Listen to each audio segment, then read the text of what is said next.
We offer you deep historical information from history on YouTube channel. Subscribe. Now don't forget to turn on notifications. The American Civil War, which lasted from 1861 to 1865, was a conflict between the Northern Union and the Southern Confederacy. The Union was against the spread of slavery into the Western Territories, while the Confederacy supported it. Political tensions surrounding slavery led to the election of Abraham Lincoln in 1860, which caused 7 Southern states to secede and form the Confederacy. Following Lincoln's victory, the Confederacy seized U.S. forts and federal assets, seizing 4 more states. The Union's turning point came with Lincoln's Emancipation Proclamation in 1863, which declared the freedom of all slaves in the rebellious states. The Union's strategic victories, including the critical victory at Vicksburg that split the Confederacy and the blockade of Confederate ports, disrupted the South's efforts. Notable battles included the end of Confederate General Robert E. Lee's northern advance at Gettysburg and the Union capture of Atlanta in 1864. The war ended with Lee's surrender to Union General Ulysses S. Grant at Appomattox Courthouse in April 1865. Despite the formal surrender, fighting continued for a short time, and Lincoln's assassination shortly thereafter added to the nation's grief. The assassination of Lincoln shortly thereafter added to the nation's grief. The war resulted in the devastating loss of 620,000 to 750,000 soldiers, making it the deadliest conflict in United States history. The aftermath saw the Confederacy collapse, slavery abolished, and the Reconstruction era begin. This aimed to rebuild the nation and integrate the former Confederate states. The war's impact, both in terms of technology and brutality, set the stage for future global conflicts. Preface: United States, the 1807 Act. Prohibiting the importation of slaves made it clear that no new importation of slaves into the United States would be permitted. It took effect on the 1st of January 1808, the earliest date allowed by the United States Constitution. The domestic slave trade in the United States was not affected by the 1807 Act. In fact, the end of the legal supply of imported slaves led to an increase in the importance of the domestic trade. Slavery was the main cause of the secessions. Slavery was a controversial issue during the framing of the Constitution, but it remained undecided. The issue of slavery confused the nation from its inception and increasingly divided the United States into a slave-owning South and a free North. The problem was made worse by the country's rapid territorial expansion, which kept the issue of whether new territories should be slave-owning or free at the forefront of politics. The issue had dominated politics for decades leading up to the war. Key attempts to resolve the issue included the Missouri Compromise. The promises and the compromise of 1850 only postponed the inevitable showdown over slavery. The motivations of the average person were not necessarily those of their group. Some Northern soldiers were indifferent about slavery, but a general pattern can be established. As the war dragged on, more and more Unionists began to favor the abolition of slavery, whether on moral grounds or as a means of crippling the Confederacy. Confederate soldiers fought in the war primarily to protect Southern society, of which slavery was an integral part. Those who opposed slavery saw it as an anachronistic evil incompatible with republicanism. The abolitionist forces' strategy was containment, to stop the spread of slavery and thus set it on the path to eventual extinction. Slave-owning interests in the South accused this strategy of violating their constitutional rights. Southern whites were adamant that the emancipation of slaves would destroy the Southern economy. They had invested a great deal of capital in slaves and were fearful of the integration of the black ex-slave population. Many Southerners were particularly concerned about a repeat of the 1804 Haitian massacre, then referred to as the Horror of Santo Domingo. In that incident, former slaves had systematically murdered most of what was left of the whites in the country. Historian Thomas Fleming notes the historical phrase, "a disease of the public mind," used by critics of this idea. And he is right to do so. This contributed to the discrimination experienced after emancipation during the Jim Crow era. These fears were exacerbated by John Brown's attempt to start an armed slave rebellion in the South in 1859. 1850, Jan 1, Slave or Free States, America. The concept of manifest destiny intensified the divisive issue of slavery in the newly captured American territories. Between 1854 and 1848, the United States expanded its territory by various means. Each new territory faced the controversial decision of whether or not to allow slavery. For a time, the territories were evenly balanced between slave and free states. However, tensions increased in areas west of the Mississippi. The aftermath of the Mexican-American War, especially the Treaty of Guadalupe Hidalgo in 1848, further inflamed these debates. Some hoped to expand slavery into new territories, while others, such as Ralph Waldo Emerson, predicted that these territories would intensify conflict over the issue of slavery. In 1860, the first, affiliated with the Constitutional Union Party, sought to make the secession created by the Missouri Compromise a constitutional directive. The second, endorsed by Abraham Lincoln and the Republicans, argued that Congress had the power to restrict but not establish slavery in the territories. The third doctrine, territorial or popular sovereignty, advocated by Senator Stephen A. Douglas, asserted that settlers in a territory had the right to decide on slavery. This belief led to the Kansas-Nebraska Act of 1854 and subsequent violent conflict in the Kansas Bleeding. The final doctrine, propagated by Senator Jefferson Davis of Mississippi, the debate revolved around state sovereignty or states' rights, with the clear implication that states had the right to encourage the spread of slavery within the federal union. The conflict over these doctrines and the spread of slavery was the main cause of the Civil War.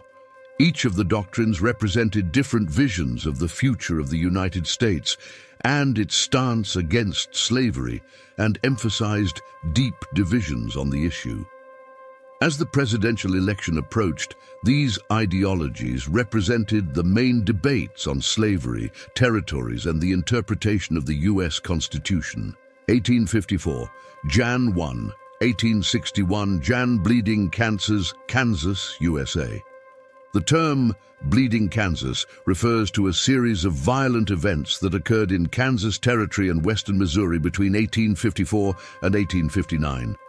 There was a surge in election fraud, assaults, raids, and murders in the region, resulted from a heated political and ideological debate over the fate of slavery in what would soon become the state of Kansas.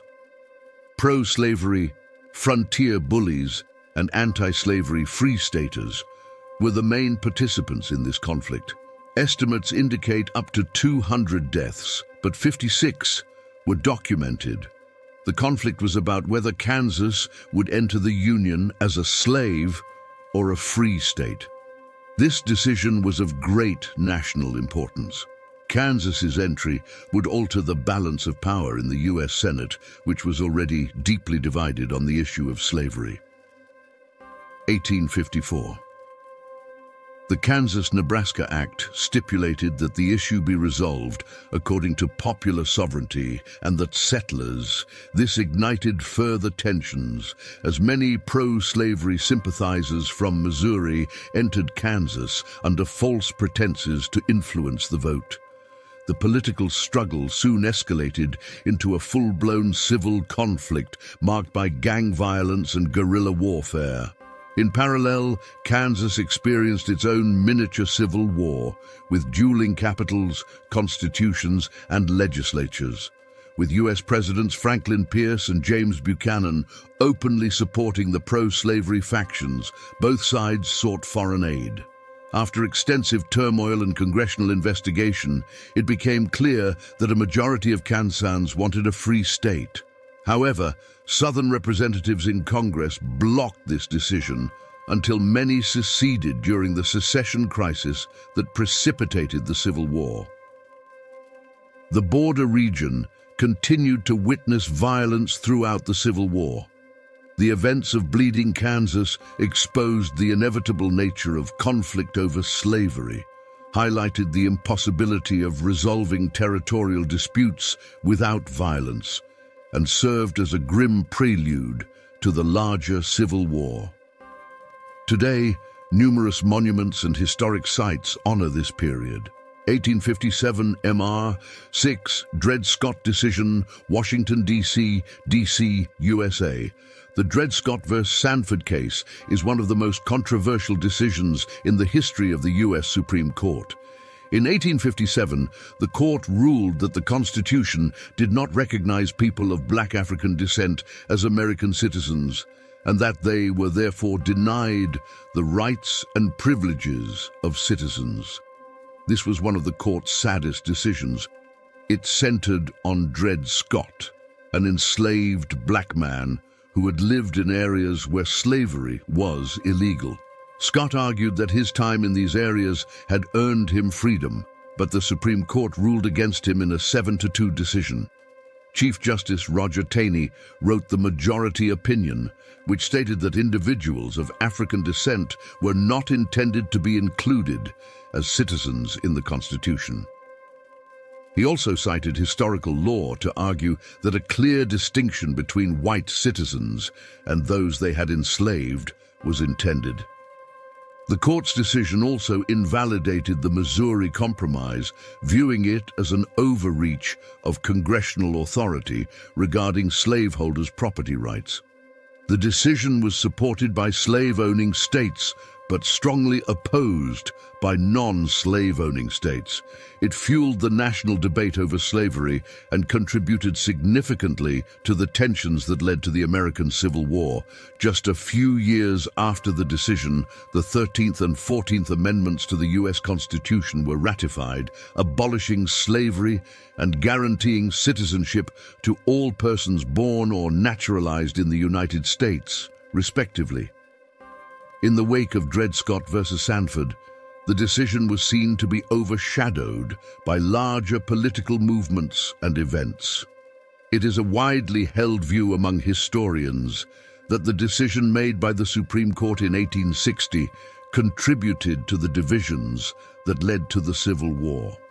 During the U.S. election, the newly formed Republican Party, which advocated the abolition of slavery, opposed the Supreme Court's ruling. They argued that the decision was influenced by prejudice and exceeded the court's authority. Their candidate, Abraham Lincoln, disputed the court's findings and declared that he would limit the spread of slavery.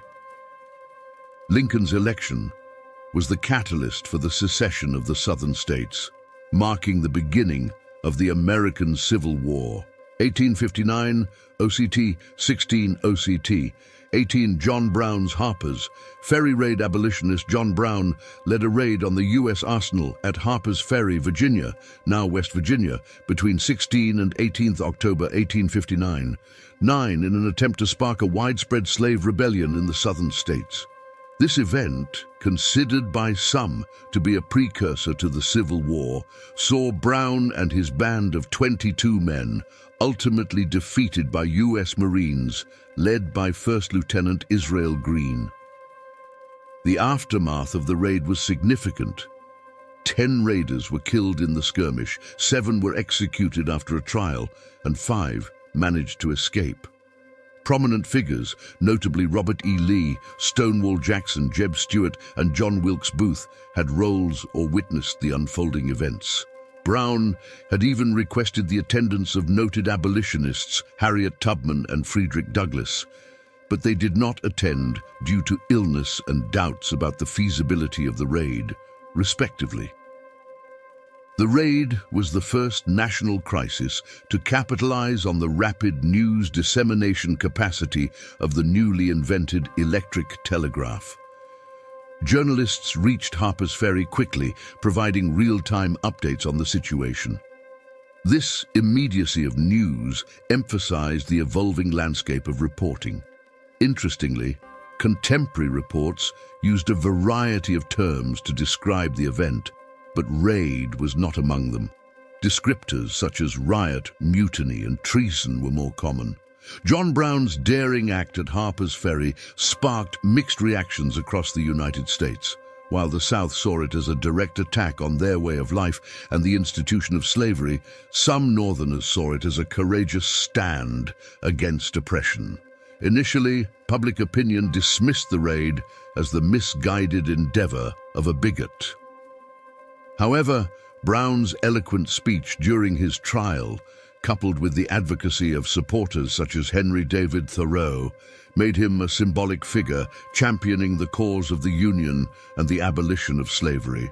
1860, Nov. 6, Lincoln's Choice, Washington, D.C., USA. The election of Abraham Lincoln in November 1860 was the final trigger for secession. Compromise efforts, including the Corwin Amendment and the Crittenden Compromise, failed. Southern leaders were certain that Lincoln would stop the spread of slavery and set it on the path to extinction. When Lincoln won the presidential election in 1860, the South lost hope for compromise. Jefferson Davis was adamant that all cotton states would secede from the Union. The Confederacy was formed in January and February 1861 from the 7 states of the Deep South: Alabama, Florida, Georgia, Louisiana, Mississippi, South Carolina, and Texas. They wrote the Confederate Constitution, which required slavery forever throughout the Confederacy. Davis was interim president until elections could be held. 1861. Separation and Salgin Ornament. 1861. Phoebe 8. 1865.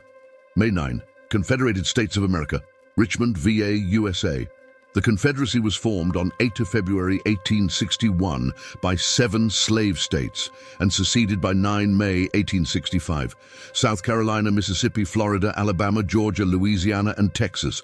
All 7 states were located in the Deep South region of the United States, whose economy depended heavily on agriculture, especially cotton, and a plantation system that relied on enslaved Africans for labor.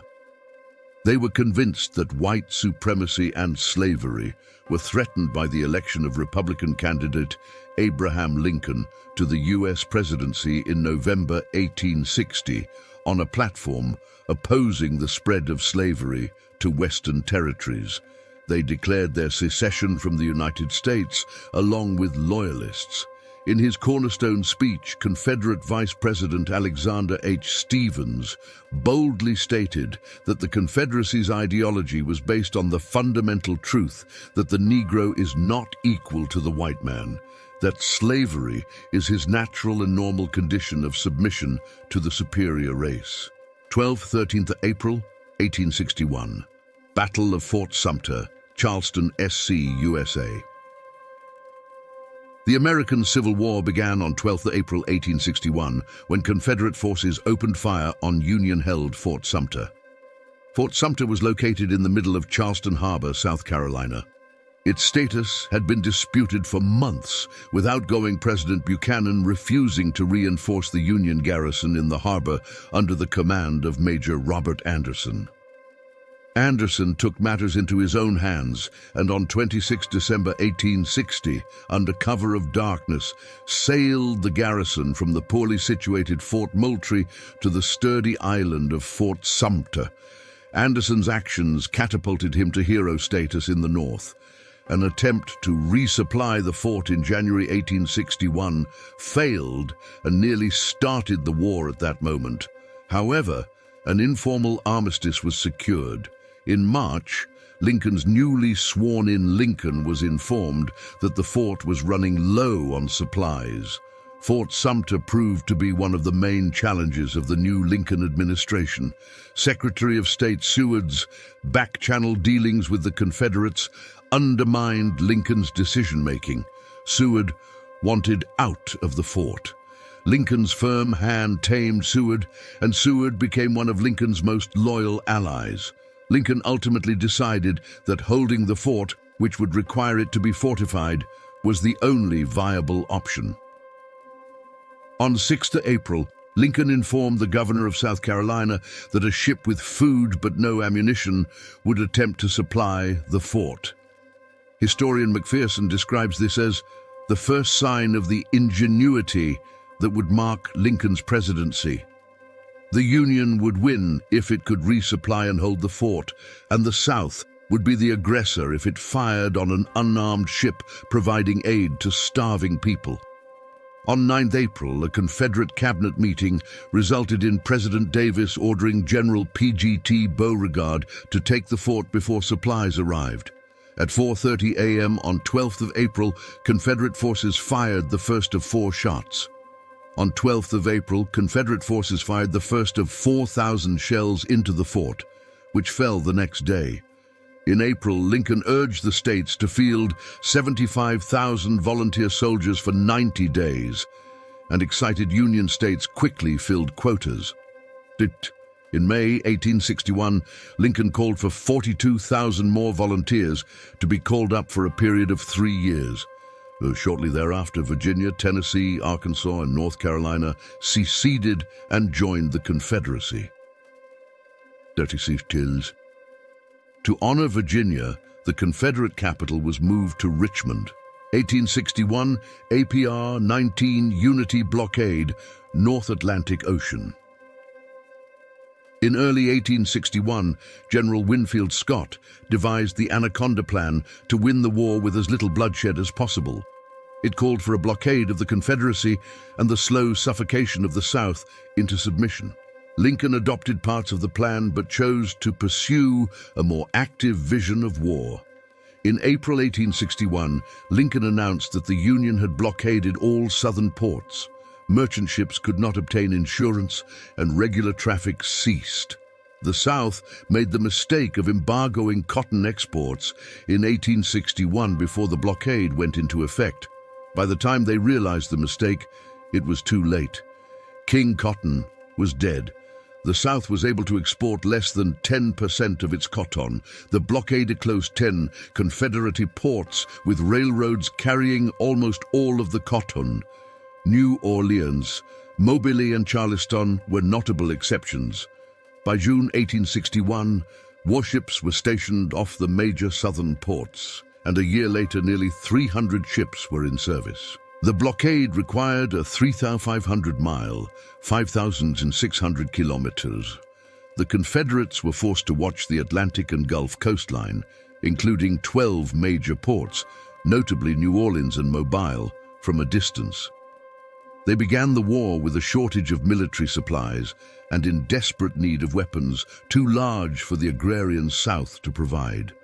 The Confederacy was forced to turn to foreign sources for its enormous military needs after the arms embargo restricted arms manufacturers in the industrial North and prevented arms shipments from going to the South. S. Isaac, Campbell and Company, and the London Armoury Company, which acted as purchasing agents for the Confederacy, were instrumental in linking the Confederacy with many of Britain's arms manufacturers.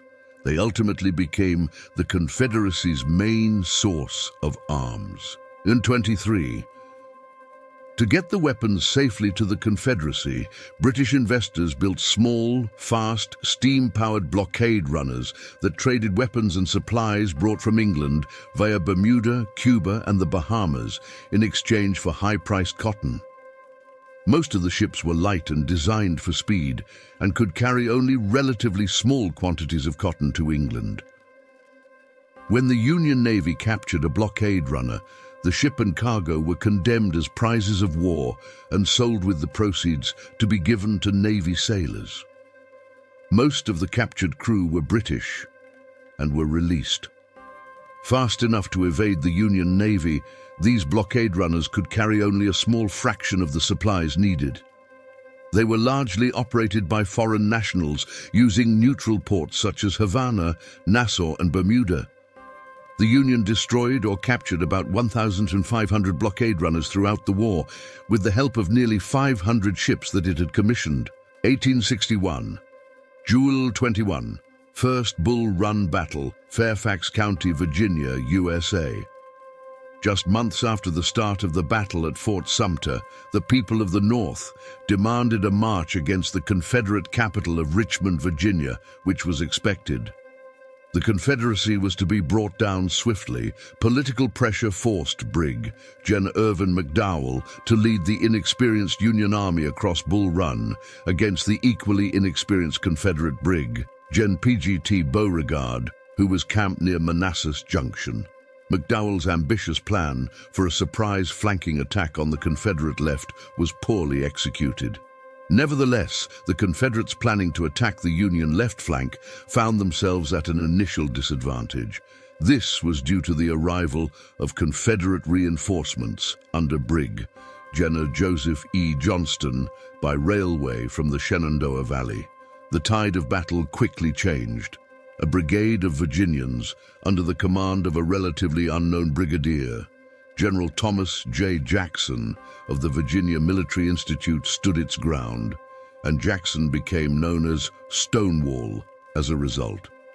The Confederates launched a strong counterattack, and when the Union troops began to retreat under fire, many panicked.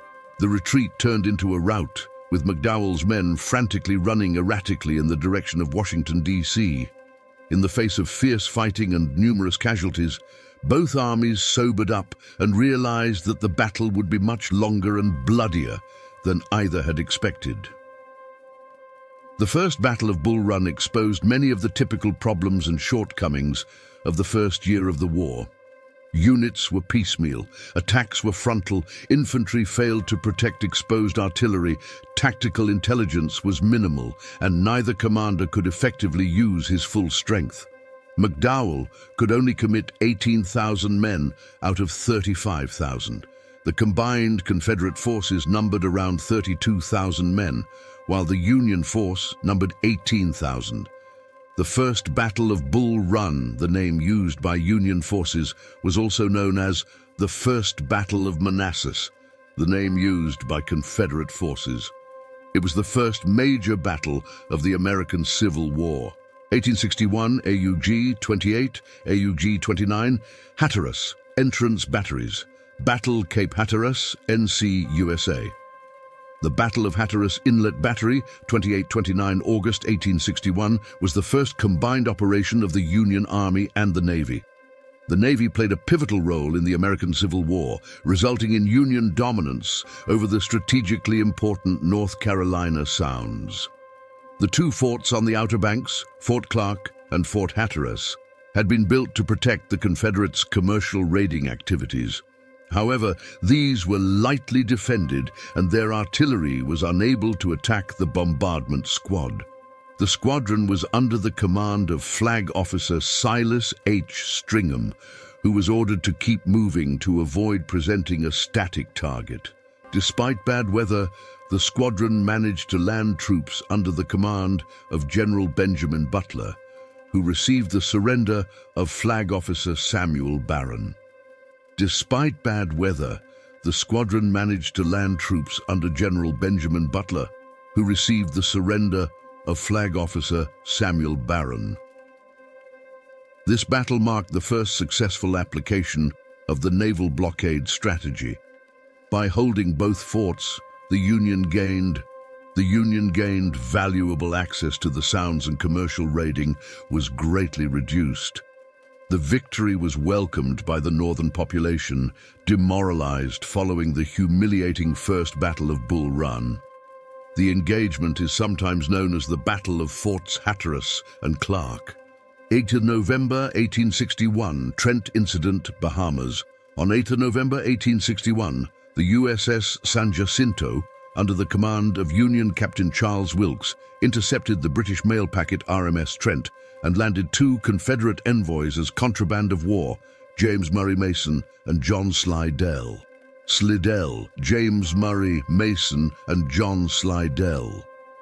The envoys were to travel to Britain and France to press the Confederacy's case for diplomatic recognition and lobby for possible financial and military support. The public reaction in the United States was to celebrate the capture and rally against Britain, threatening war. In the Confederate States, it was clear that the event would lead to a permanent rupture in Anglo-American relations and possibly even war, or at least diplomatic recognition, by Britain. The Confederates were aware that their independence depended on the intervention of Britain and France. In Britain, this violation of neutral rights and insult to their national honor met with widespread disapproval. The British government demanded an apology and the release of prisoners and took steps to strengthen British military forces in North America and the North Atlantic. President Abraham Lincoln and his senior advisors were determined not to risk war with Britain over the issue. After several tense weeks, the crisis was resolved when the Lincoln administration released the envoys and repudiated the actions of Captain Wilkes, although it issued a formal apology. 1862 Eastern and Western Theaters of War. 1862, Jan 19. Battle of Mill Springs, Pulaski County, KY, USA. In late 1861, Confederate brig. General Felix Zollicoffer was guarding the Cumberland Gap, the eastern end of the defensive line extending from Columbus. In November, he moved west into Kentucky to strengthen control of the area around Somerset. He took advantage of a strong defensive position and made Mill Springs his winter quarters. Union brig. General George H. Thomas ordered Major General George B. Crittenden's, Zollicoffer's superior, army disbanded and attempted to drive the Confederates across the Cumberland River. His force reached Logan's Crossroads on 17th of January 1862, where he waited for brig. General Albin Schoepf's troops from Somerset to join him.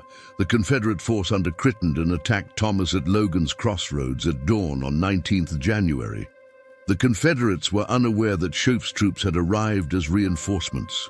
They enjoyed early success, but the Union resistance rallied and Zollicoffer was killed. A second Confederate attack was repulsed. The Union counterattacks on the Confederate right and left were successful and forced them off the field during a retreat that ended at Murfreesboro, Tennessee. Mill Springs was the first significant Union victory of the war and was widely celebrated in the popular press. However, it was soon eclipsed by Ulysses S. Grant's victories at Forts Henry and Donelson. 6th February 1862, Battle of Fort Henry, Stewart County, TN, USA. In early 1861, Kentucky declared its neutrality in the American Civil War. This was violated on 3rd September when General Gideon J. Cushion invaded Columbus, Kentucky, acting under orders from Confederate brig. General Leonidas Polk. The riverside town was situated on the 180-foot-high bluffs commanding the river at that point. The Confederates placed 140 large cannons, underwater mines, and a heavy chain stretching a mile along the Mississippi River to Belmont, while occupying the town with 17,000 Confederates. 2 days later, Union Brigadier General Ulysses S. Grant seized Paducah, Kentucky, an important transport hub with railway and port facilities at the mouth of the Tennessee River. From that point on, no enemy respected Kentucky's declared neutrality, and the Confederate advantage was lost. The buffer zone that Kentucky had provided between North and South was no longer available to aid Tennessee's defense. On 4 and 5 February, Grant landed 2 divisions just north of Fort Henry on the Tennessee River. The troops serving under Grant were the core of the Union's successful Army of Tennessee, although that name was not yet in use. Grant's plan was to advance on the fort on 6th February, while simultaneously being attacked by Union warships under his command. The fort's poor layout, heavy rain, and accurate and effective naval gunfire meant that its commander, Brigadier General Lloyd Tilghman, surrendered to foot before the Union Army arrived.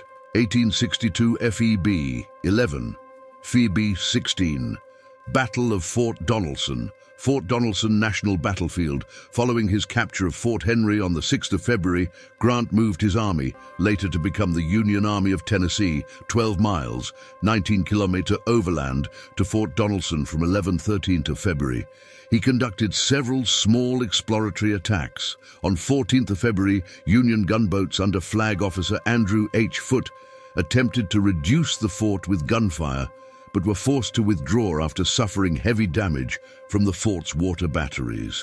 On 15 February, the Confederates under Brig, General John B. Floyd, launched a surprise attack led by his second-in-command, Brig, General Gideon Johnson.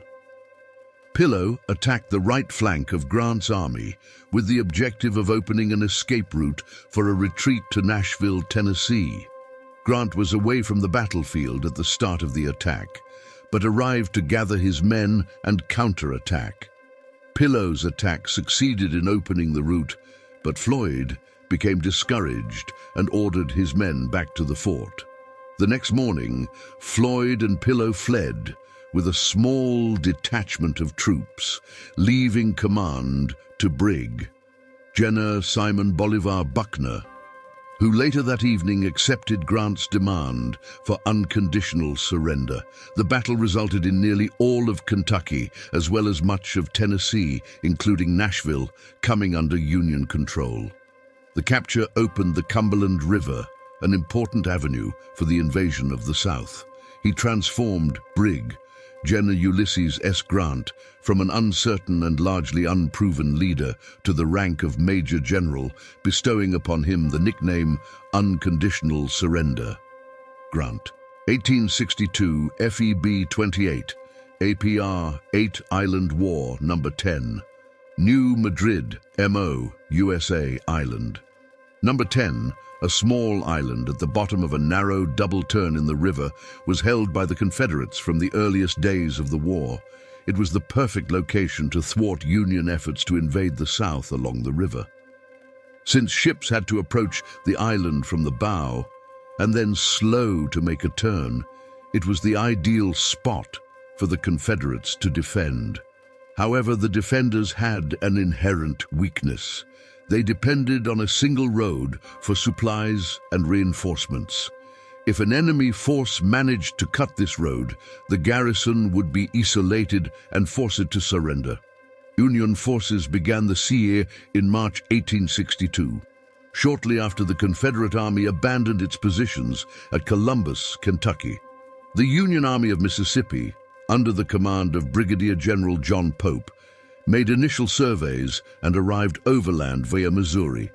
They occupied the town of Point Pleasant, Missouri, located just west of the island and south of New Madrid. 2 days after the fall of New Madrid, Union warships and mortar rafts sailed downstream to attack Island No. 10. This was carried out with mortars. Pope successfully persuaded Flag Officer Andrew Hull Foote to send a gunboat alongside the batteries to assist him in crossing the river. This kept any Southern gunboats away and suppressed Confederate artillery fire at the point of attack. USS Carondelet, commanded by Commander Henry Walker, crossed the island on the night of 4th of April, 1862. 2 nights later, the USS Pittsburgh, commanded by Lieutenant Egbert Thompson, arrived on the scene. With these 2 warships in support, Pope was able to move his army across the river and trap the Confederates across the island, who were now trying to retreat. Outnumbered at least 3 to 1, the Confederates realized that their situation was hopeless and decided to surrender. At around the same time, the garrison on the island surrendered to Flag Officer Foote and the Union fleet. This was the first time in the war that the Confederate Army lost a position on the Mississippi River. The river was now open to the Union Navy, advanced as far as Fort Cushion, a short distance from Memphis. Just 3 weeks later, New Orleans fell to the Union fleet led by David G. Farragut, and the Confederacy was in danger of being cut in 2 along the river. 1862 Mayar 1 Jewel Peninsula Campaign, Yorktown, VA, USA. The Peninsula Campaign, also known as the Peninsula Campaign of the American Civil War, was a major Union operation in southeastern Virginia from March to July 1862. It was the first large-scale offensive in the Eastern Theater. The operation, commanded by Major General George B. McClellan, was an amphibious turning movement against the Confederate States Army in Northern Virginia. Its purpose was to capture the Confederate capital of Richmond, Johnston, but the emergence of the more aggressive General Robert E. Lee turned the subsequent 7 days battles into a humiliating Union defeat. McClellan landed his army at Fort Monroe and advanced northwest toward the Virginia Peninsula.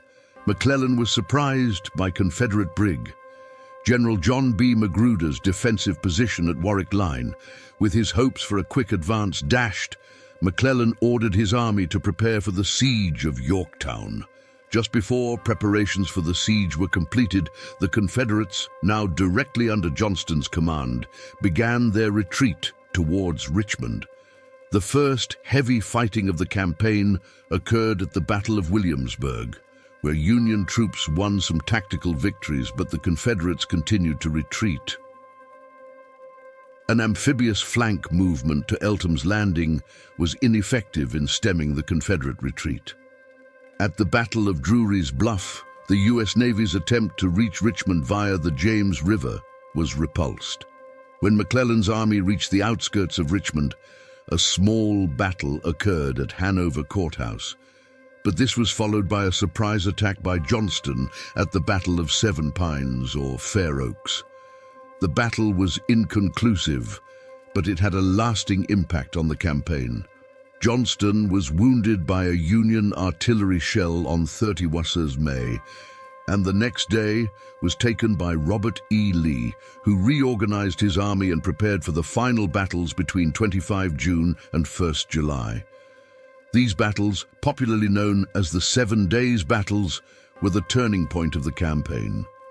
The result was that the Union Army was unable to enter Richmond, and both armies remained intact.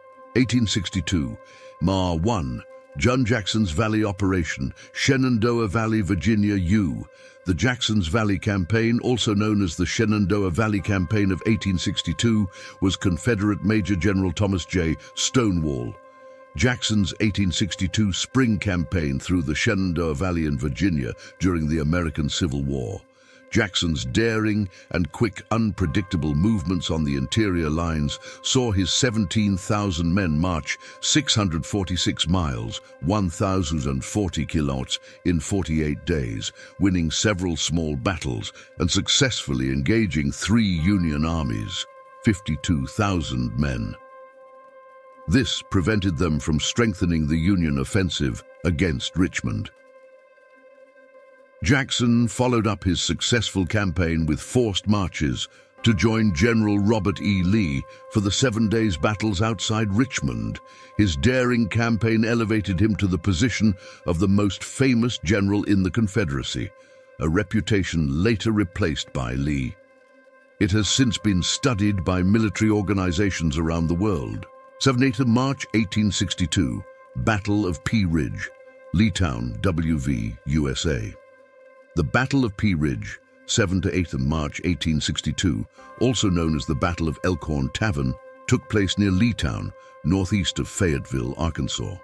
The Battle of Fayetteville, Arkansas, was fought during the American Civil War. Federal forces led by Brig General Samuel R. Curtis moved south from central Missouri, forcing Confederate forces into northwestern Arkansas. Major General Earl Van Dorn launched a Confederate counterattack to recapture northern Arkansas and Missouri. The Confederate forces gathered at Bentonville and with guns and men became the most significant rebel force assembled on the Trans-Mississippi. Curtis halted the Confederate attack on the first day and drove Van Dorn's force from the battlefield on the second day. The Union forces defeated the Confederates and established federal control of Missouri and most of northern Arkansas. 9 March 1862, Battle of the Hampton Roads, Sewell's Point, Norfolk, VA, U. The Battle of Hampton Roads, also known as the Battle of the Monitor and Merrimac, rebuilt and renamed the CSS Virginia, or the Battle of the Ironclad, was a pivotal naval battle of the American Civil War. The Battle of Hampton Roads was a pivotal naval battle during the American Civil War. It was fought over 2 days, on 8th to 9th of March 1862 at Hampton Roads, a narrow inlet in Virginia, where the Elizabeth and Nansemond rivers meet the James River just before entering the Chesapeake Bay, adjacent to the city of Norfolk. The battle was part of the Confederacy's effort to break the Union blockade that cut off Norfolk and Richmond, Virginia's largest cities and major industrial centers, from international trade.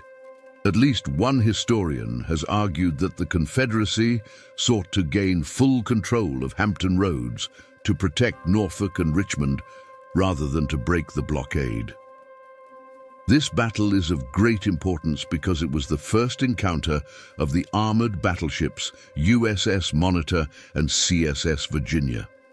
The Confederate fleet consisted of the armored Virginia, the newest warship for the United States Navy, Union Navy, built from the remains of the burned steam frigate USS Merrimac, and several support ships.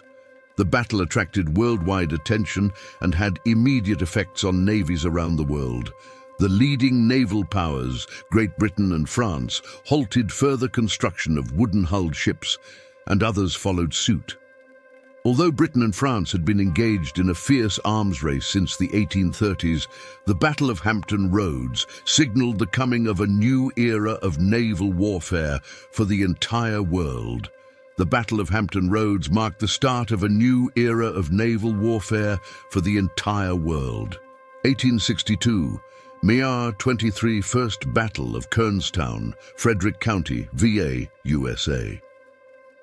Despite receiving false intelligence that a small detachment under Colonel Nathan Kimball was vulnerable, Jackson attempted to bind the Union forces in the valley under the overall command of Major General Nathaniel P. Banks.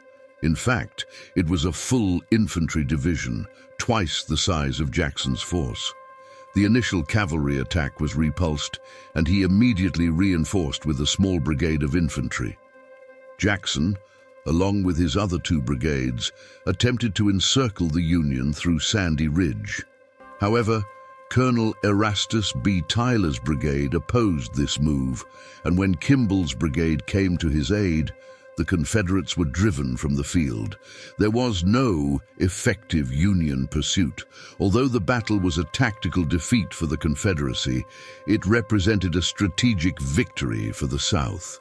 It prevented the Union from diverting forces from the Shenandoah Valley to reinforce the Peninsula Campaign against the Confederate capital of Richmond. Following the earlier Battle of Hoke's Run, the First Battle of Kernstown can be considered second among Jackson's rare defeats. 6th to 7th April 1862, Battle of Shiloh, Hardin County, Tennessee, USA. The Battle of Shiloh, also known as the Battle of Pittsburgh Landing, was a major battle in the American Civil War. The engagement took place in southwestern Tennessee, part of the Western Theater of the war. The battlefield was located between a small nondescript church called Shiloh and Pittsburgh Landing on the Tennessee River. 2 Union armies combined to defeat the Confederate Army of Mississippi. Major General Ulysses S. Grant was the Union commander, while General Albert Sidney Johnston was the Union commander. Grant was the Union commander, while General Albert Sidney Johnston was the Confederate commander until his death on the battlefield, and was replaced by the second-in-command, General P.G.T. Beauregard. The Confederate Army was determined to defeat Grant's Army of Tennessee before it could be reinforced and resupplied. Despite making significant gains in a surprise attack on the first day of the battle, Johnston was mortally wounded and Grant's army could not be eliminated.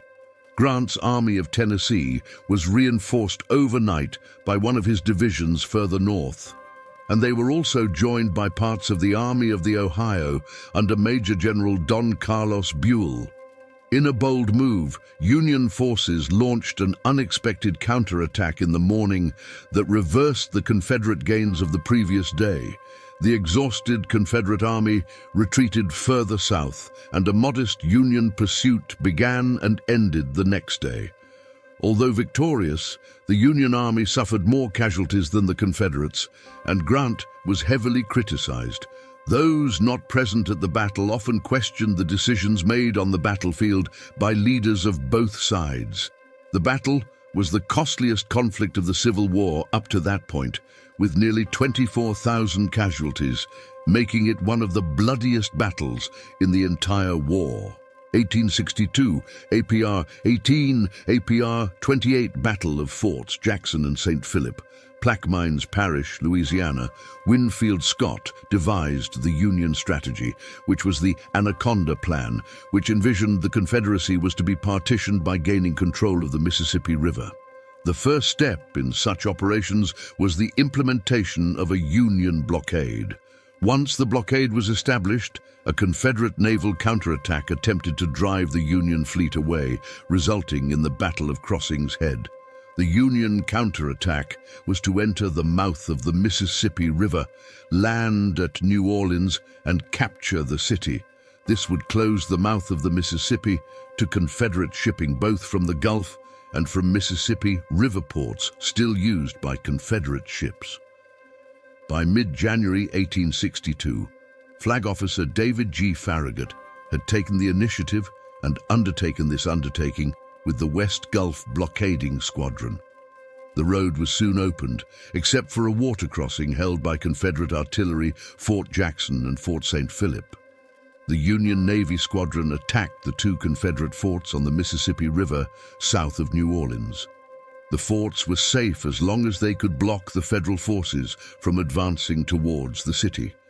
However, they had no fallback positions to block the Union advance if they fell or were bypassed. New Orleans, the Confederacy's largest city, was already under threat of attack from the north when David Farragut moved his fleet south to the river.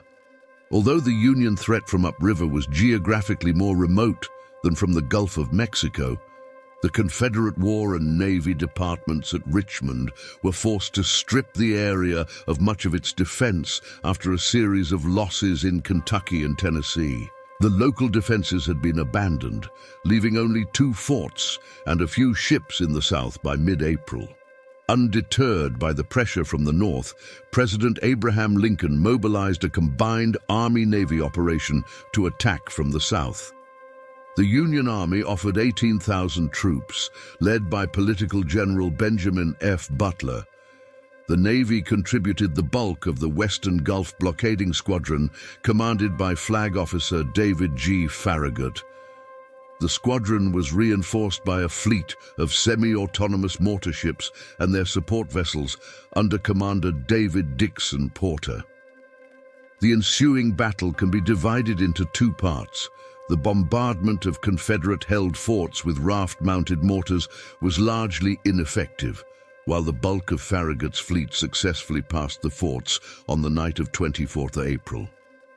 The subsequent capture of the city, without encountering any further serious opposition, was a significant blow from which the Confederacy never recovered. The forts remained after the fleet passed, but demoralized enlisted men at Fort Jackson mutinied and forced them to surrender. 1862, APR 25. May 1st, capture of New Orleans, LA, USA. The capture of New Orleans was a decisive naval and military action that took place in late April 1862 during the American Civil War. It was a resounding Union victory led by Flag Officer David G. Farragut, which enabled Union forces to gain control of New Orleans. Farragut led the attack that breached the Confederate defenses of Fort Jackson and Fort St. Philip.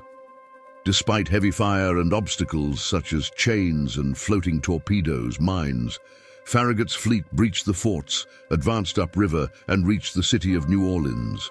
The city's defenses were inadequate, and the city leaders realized they would be unable to withstand the firepower of the Union fleet. This led to a relatively quick surrender. The capture of New Orleans had important strategic consequences.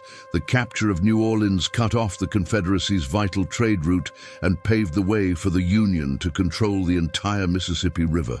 This dealt a significant blow to the Confederate war effort.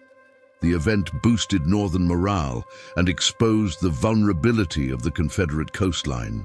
8th May 1862, Battle of McDowell, Highland County, Virginia, USA. After suffering a tactical defeat at the First Battle of Kernstown, Jackson withdrew to the southern Shenandoah Valley. Union forces under Brigadier Generals Robert Milroy and Robert C. Schenck were advancing up the Shenandoah Valley from what is now West Virginia. After being reinforced by troops under Brigadier General Edward Johnson, Jackson advanced towards Milroy and Schenck's camp at McDowell. Jackson swiftly seized Sitlington's Hill, and Union attempts to recapture it were unsuccessful. The Union forces retreated that night, and Jackson pursued them, returning to McDowell on 13th May. After McDowell, Jackson soundly defeated Union forces in several other battles during the Valley Campaign. 1862, May 23rd. Pre-Royal War Front, Royal, Virginia, USA. After defeating Major General John C. Fremont's force at the Battle of McDowell, Jackson opposed the forces of Major General Nathaniel Banks. Banks held most of his force at Strasburg, Virginia, with smaller detachments at Winchester and Front Royal. Jackson attacked the position at Front Royal on 23rd May, surprising Union defenders led by Colonel John Reese Kenly.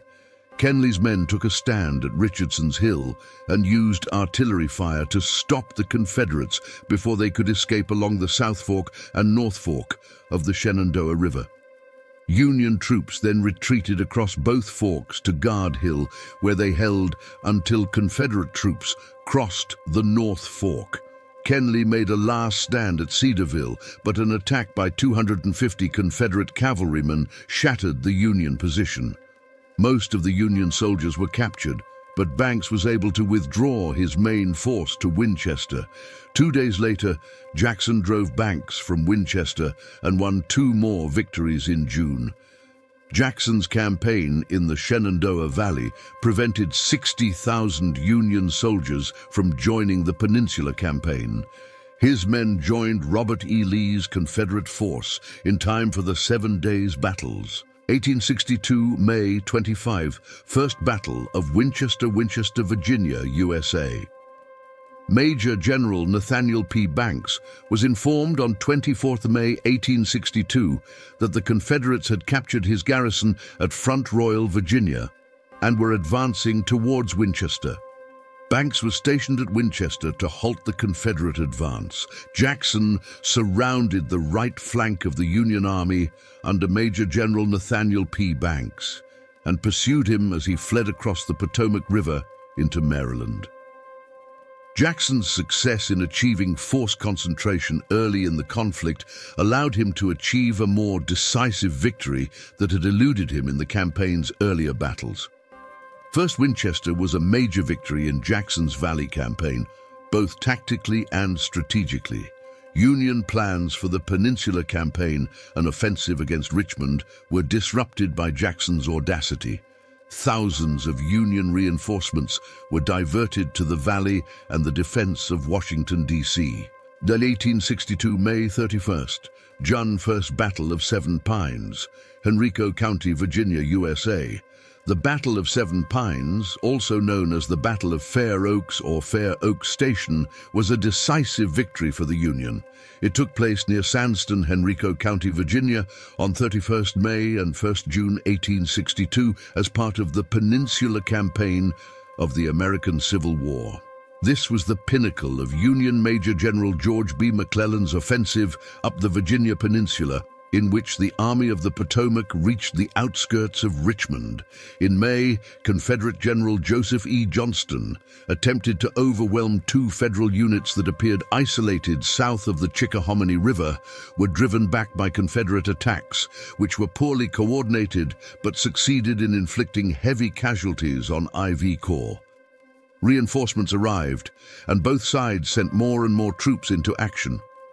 With the support of the III Corps and Major General John Sedgwick's division of Major General Edwin V. Sumner's II Corps, which crossed the rain-swollen river at Grapevine Bridge, the Federal position finally stabilized. Seriously wounded during the action, command of the Confederate Army was temporarily transferred to Major General G.W. Smith. In June, the Confederates renewed their attack on the Federals, who brought in more reinforcements but made little progress. Both sides claimed victory. Although the battle was tactically inconclusive, it was the largest battle in the Eastern Theater up to that time, and second only to Shiloh in terms of casualties to date, totaling nearly 11,000. This led to the appointment of Robert E. Lee as Confederate commander. Lee was the more aggressive of the two, and he initiated the 7 days battles, leading to the Union retreat in late June. 7 Pines therefore signaled the arrival of the Union forces closest to Richmond in this attack. 1862, June 6, First Battle of Memphis, Tennessee, USA. The First Battle of Memphis was a decisive naval battle fought during the American Civil War on 6 June 1862 on the Mississippi River, just north of the city of Memphis, Tennessee. The engagement was witnessed by the entire population of Memphis.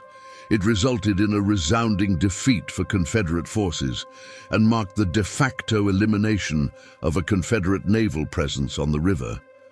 The river was now open as far as that city, already besieged by Farragut's ships. Federal Army officials failed to grasp the strategic significance of this fact for nearly 6 months. It would not be until November 1862 that the Union Army, under Ulysses S. Grant, would attempt to complete the opening of the river. 1862, June 8 Cross. Key battle, Rockingham County, Virginia, U.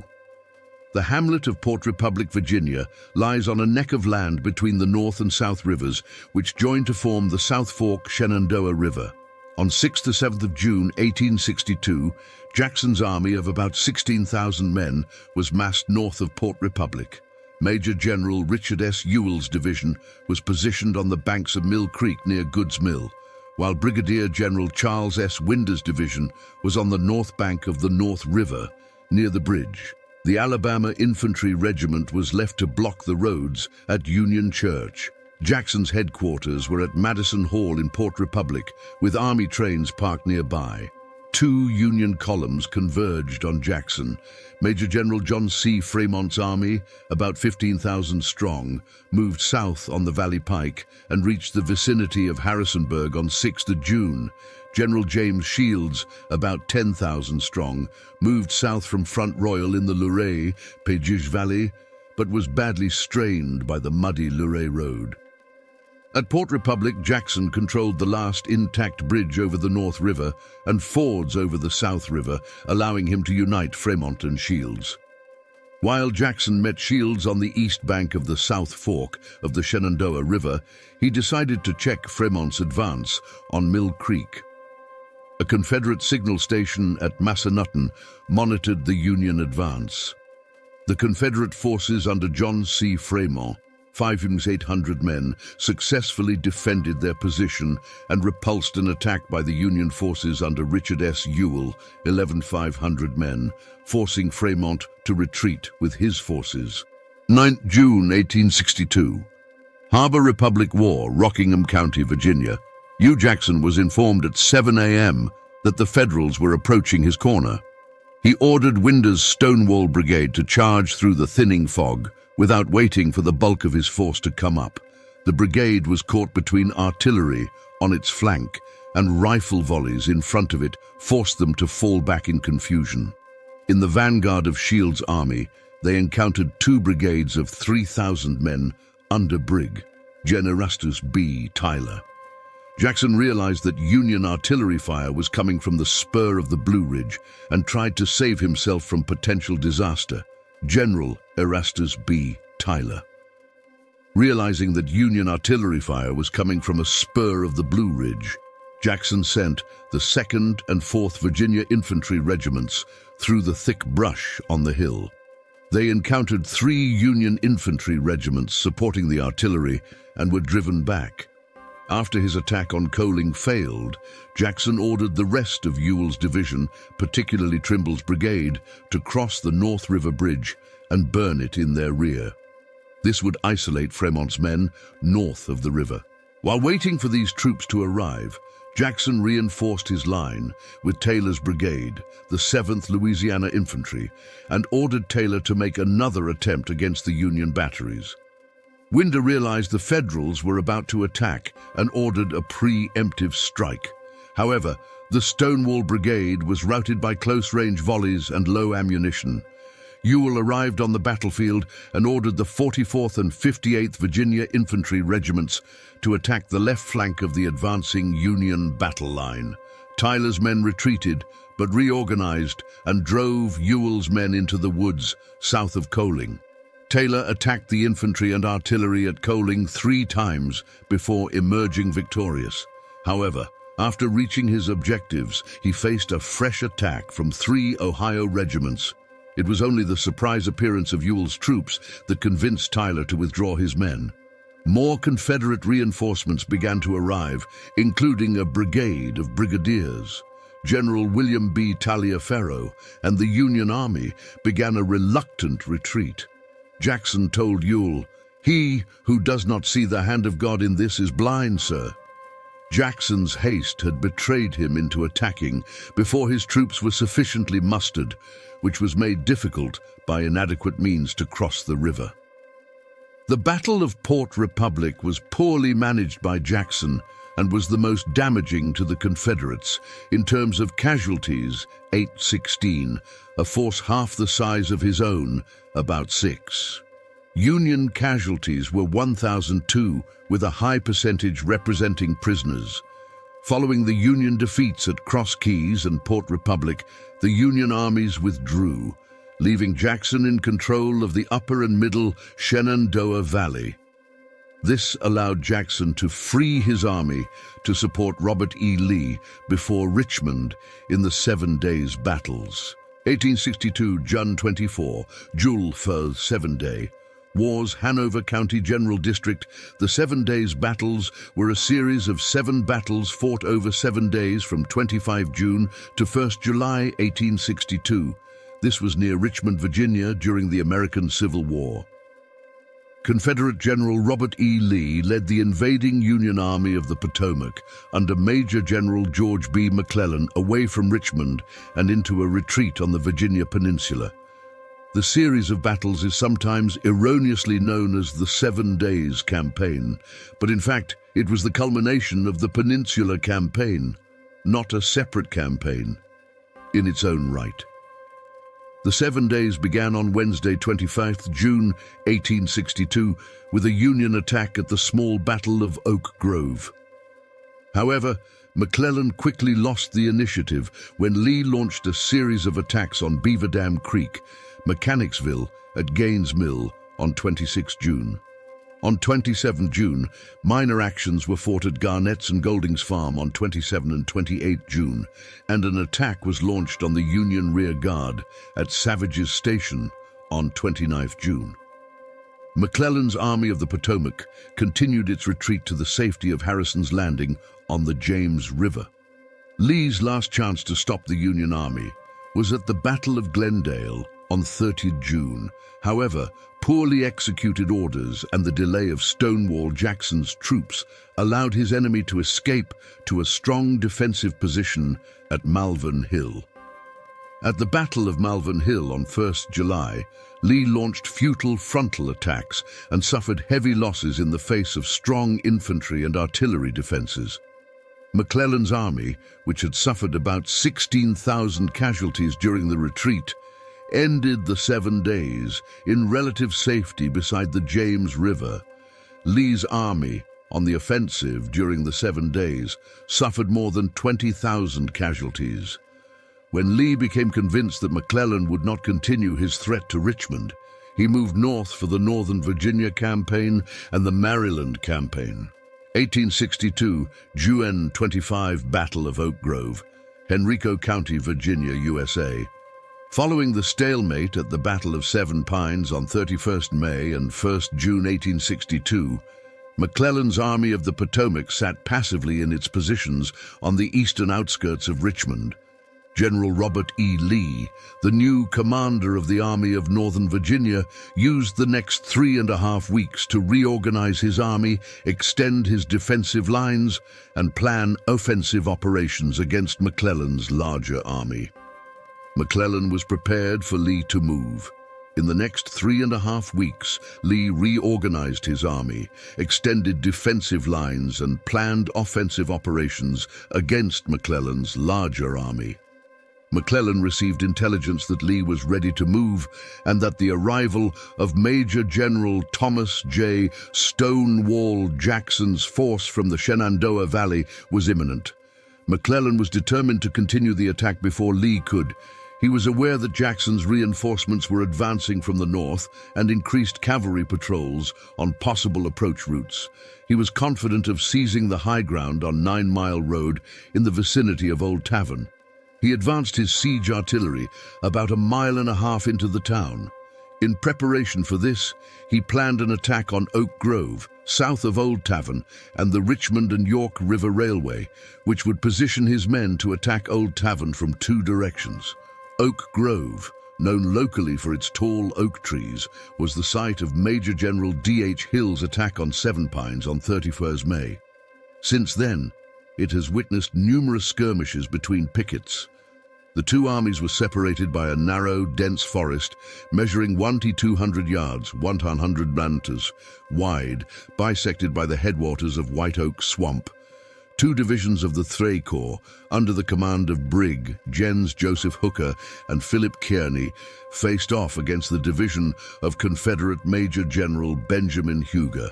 The Battle of Oak Grove took place on 25 June 1862 in Henrico County, Virginia.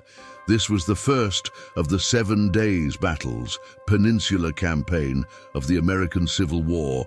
Major General George B. McClellan advanced his lines in an attempt to bring Richmond within range of siege guns. 2 Union divisions of the III Corps attacked the headwaters of White Oak Swamp, but were repulsed by Major General Benjamin Huger's Confederate division. McClellan, who was 3 miles, 4.8 kilometers behind, initially ordered a halt to the attack, but when he arrived at the front, he ordered another attack on the same ground. Darkness halted the fighting.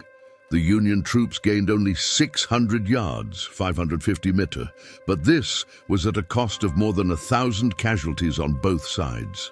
1862, June 26, Battle of Mechanicsville, Hanover County, Virginia, USA. The Union Army was on both sides of the rain-swollen Chickahominy River. 4 of the Army's 5 corps were arrayed the V Corps under Brig. General Porter was on an L-shaped line north of the river near Mechanicsville.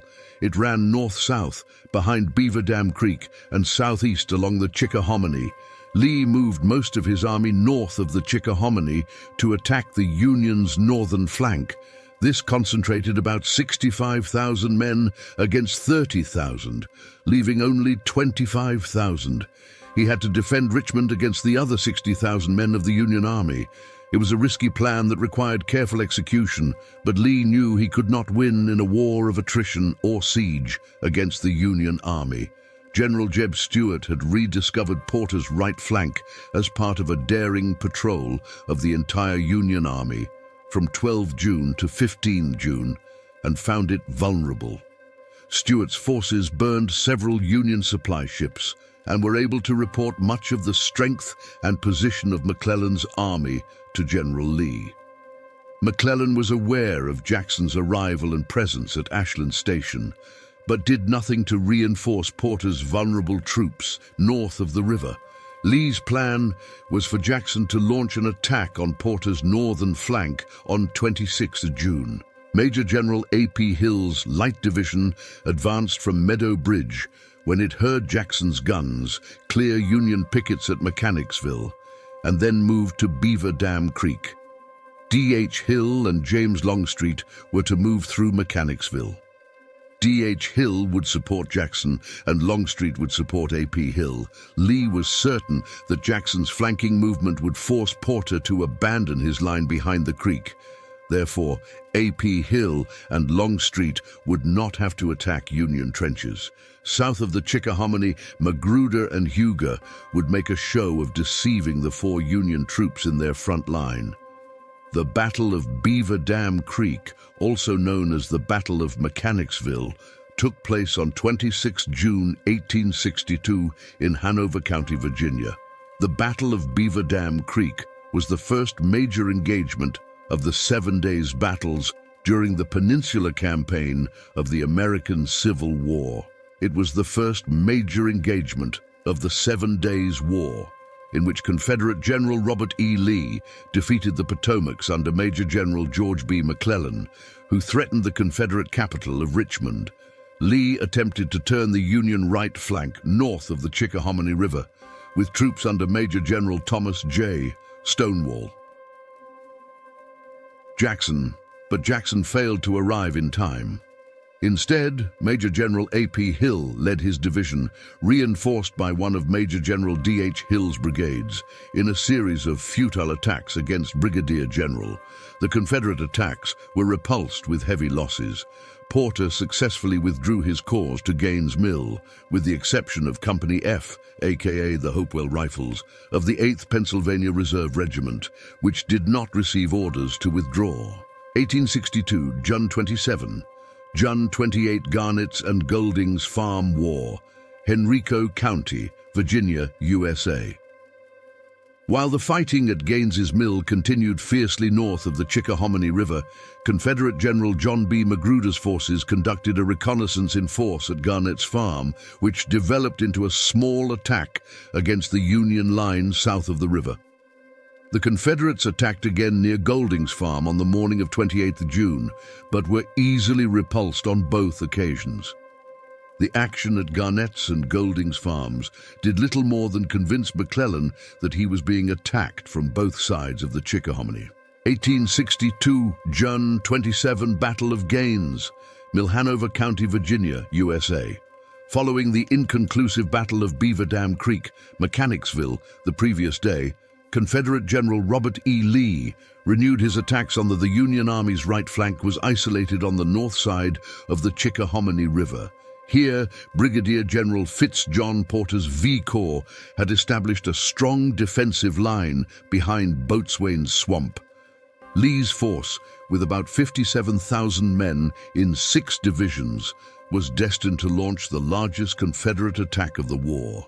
While the Confederates attacked in a disjointed fashion, taking heavy casualties, first with Major General A.P. Hill, then Major General Richard S. Ewell's division, Porter's reinforced V Corps held fast in the afternoon. The arrival of Major General Stonewall Jackson's command was delayed, but Porter led the VI Corps in a coordinated attack at dusk that finally broke Porter's line and drove his men back toward the Chickahominy River. The Federals retreated across the river during the night. The Confederates were too disorganized to pursue the main Union force. Gaines's Mill saved Richmond for the Confederacy in 1862.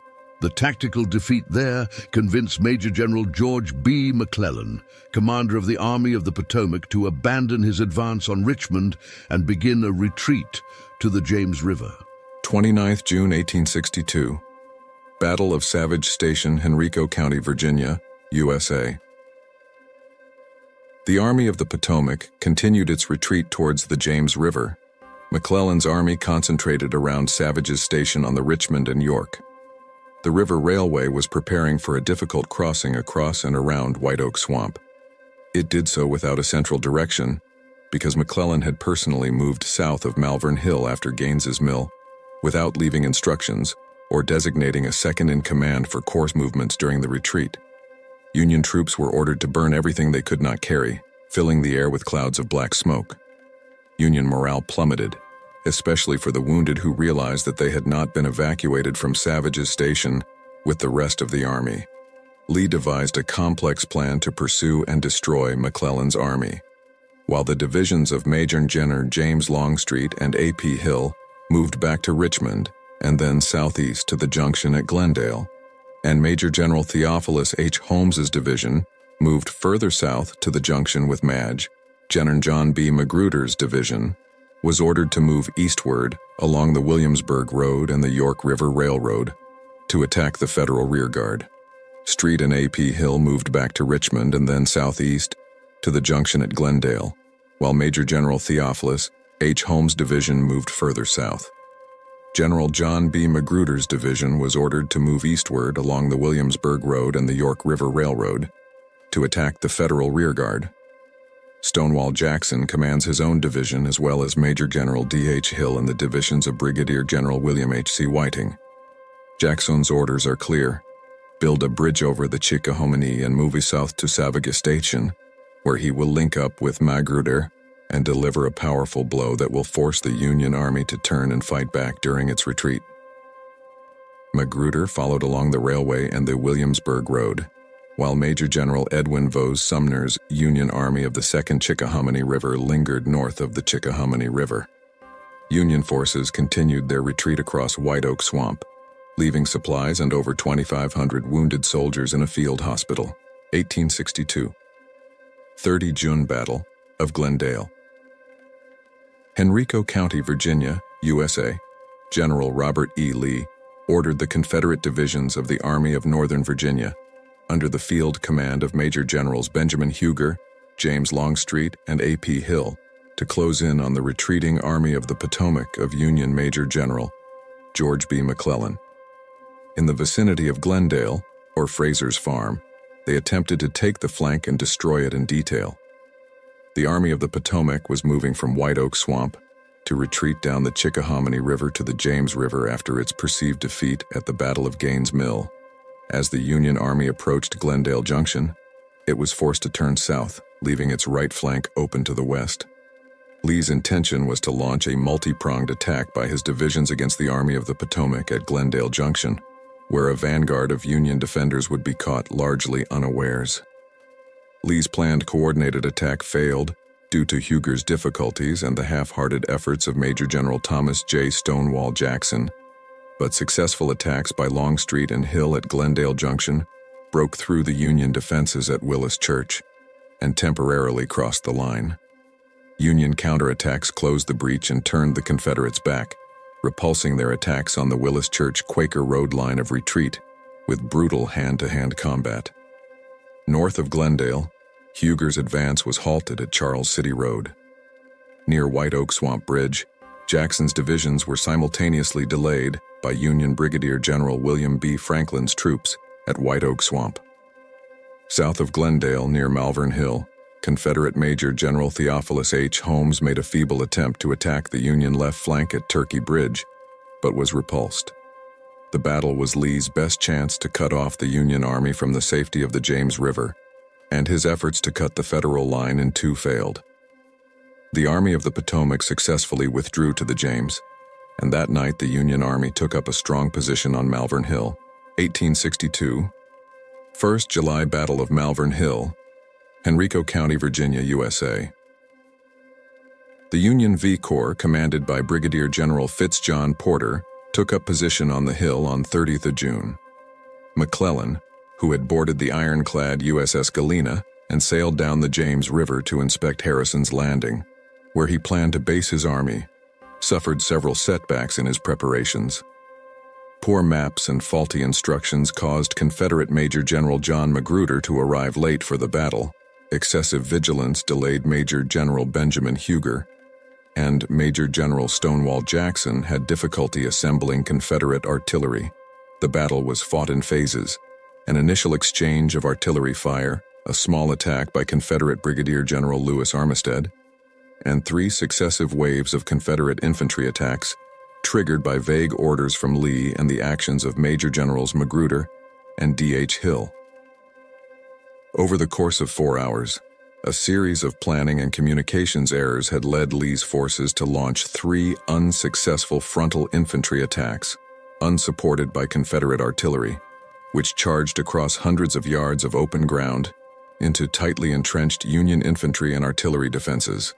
Despite the Union victory, the battle did little to change the outcome of the Peninsula Campaign. After the battle, McClellan and his forces withdrew from Malvern Hill to Harrison's Landing, where they remained until 16th August. The Confederate press hailed Lee as the savior of Richmond. McClellan, on the other hand, was accused of being absent from the battlefield, a harsh criticism that haunted him when he ran for president in 1864. 1862, 17 Jewel, 1862. Militia Act, Washington, D.C., USA. The Militia Act of 1862, 12 Stedar 597, enacted on 17th of July, 1862, was the 37th Act of the United States Congress during the American Civil War, authorizing the recruitment of state militias during the war if the state could not meet its quota of volunteers, and for the first time allowing African Americans to serve in the militia as soldiers and war workers. The act was controversial. It was praised by many abolitionists as a first step towards equality, as it provided that blacks could be soldiers or war workers. However, the act codified discrimination in wages and other areas, with most black soldiers receiving $10 a month and a $3 discount on clothing, almost half of what white soldiers received, who received $13. The state-run system established by the act failed in practice, and in 1863 Congress passed the Enlistment Act, the first true national conscription law. The act required the registration and conscription of every male citizen and immigrant applying for citizenship between the ages of 20 and 45. 1862. 9 AUG Battle of Cedar Mountain. Culpeper County, Virginia, USA. Union forces under Major General Nathaniel P. Banks attacked Confederate forces under Major General Thomas J. Stonewall Jackson near Cedar Mountain as the Confederates marched on Culpeper Courthouse to block the Union advance into central Virginia. After being nearly driven from the field early in the battle, a Confederate counterattack broke the Union lines and led to a Confederate victory. 1862, 14 August, 10 October. Kentucky Campaign, Kentucky, USA. The Confederate Heartland Offensive, 14 August, 10 October 1862, also known as the Kentucky Campaign, was a campaign of the Confederate States Army in Tennessee and Kentucky during the American Civil War, in which Generals Braxton Bragg and Edmund Kirby Smith attempted to bring neutral Kentucky into Confederate hands.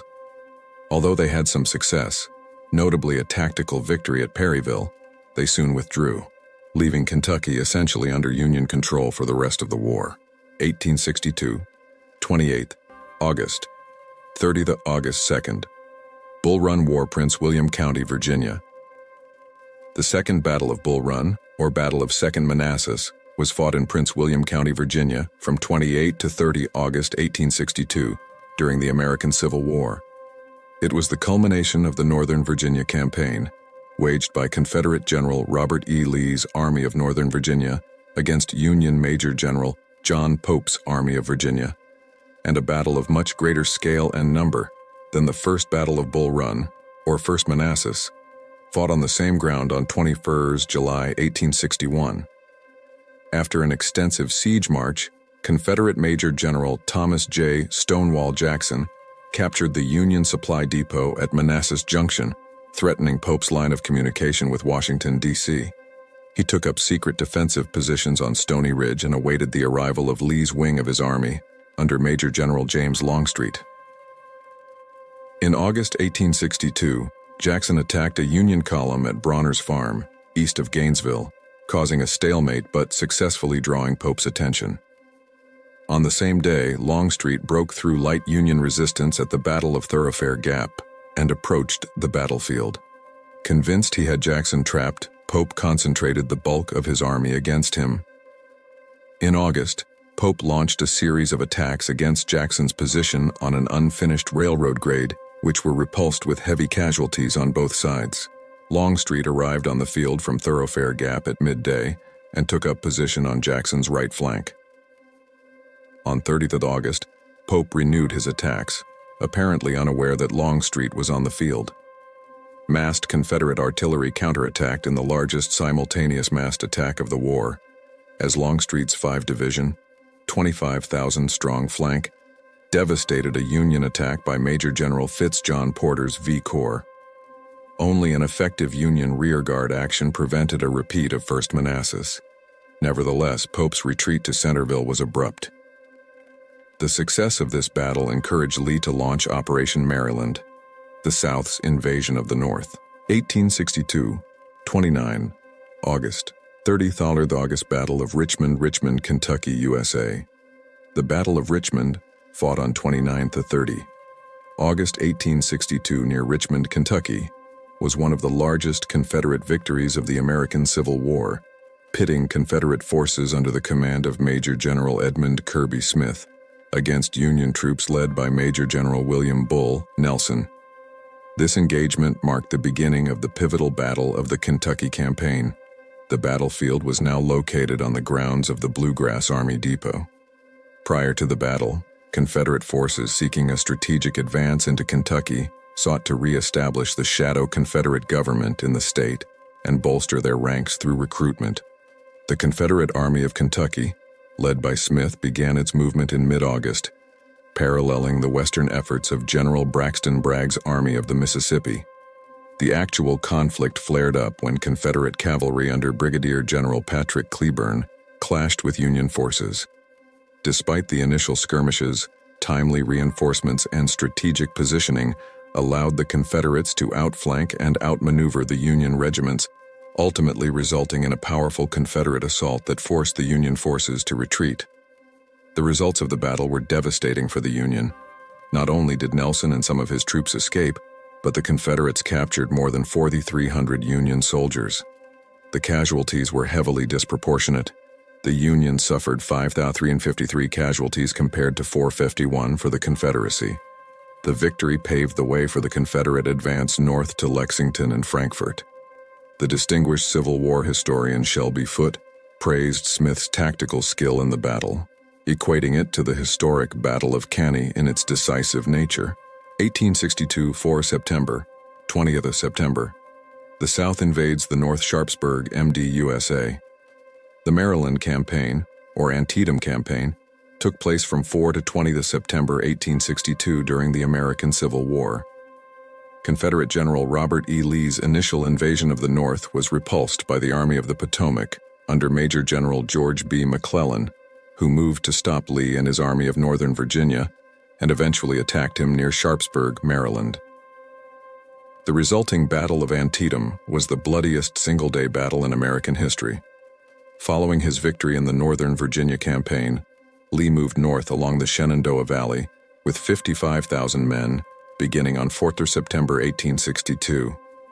He made the risky maneuver of splitting his army so that he could continue north into Maryland while capturing the federal garrison and arsenal at Harper's Ferry. Accidentally finding a copy of Lee's orders to his subordinate commanders, McClellan planned to isolate and defeat the divided elements of Lee's army. While Confederate Major General Stonewall Jackson besieged, bombarded, and captured Harper's Ferry, 12 to 15 September, McClellan's 102,000-strong army attempted to rush through the South Mountain passes, separating it from Lee's army. The Battle of South Mountain in September delayed McClellan's advance and gave Lee enough time to concentrate most of his army at Sharpsburg. The Battle of Antietam, or Sharpsburg, in September was the bloodiest day in American military history, with more than 22,000 casualties. Outnumbered 2 to 1, Lee mobilized his defensive forces to repel every offensive blow, but McClellan never committed the full reserves of his army to exploit local successes and destroy the Confederates.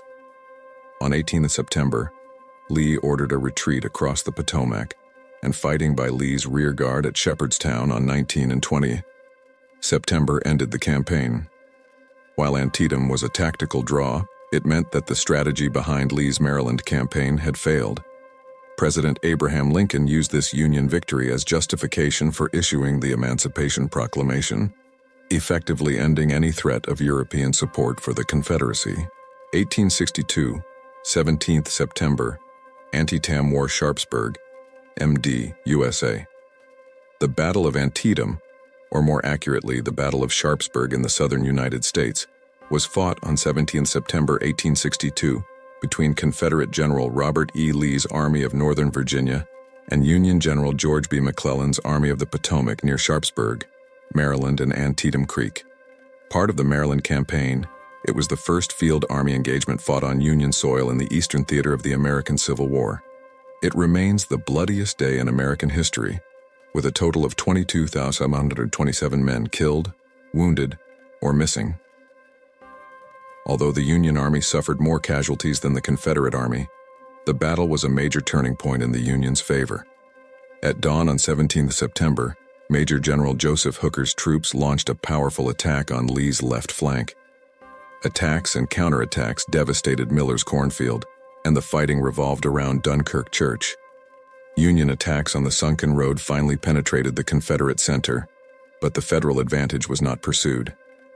In the afternoon, Union Major General Ambrose Burnside's troops joined the action, capturing the stone bridge over Antietam Creek and advancing to the Confederate right.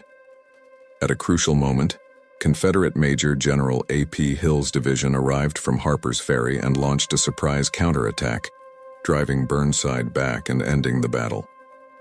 Despite being outnumbered 2-1, Lee mobilized his entire army, while McClellan sent less than 3/4 of his army to fight the Federals.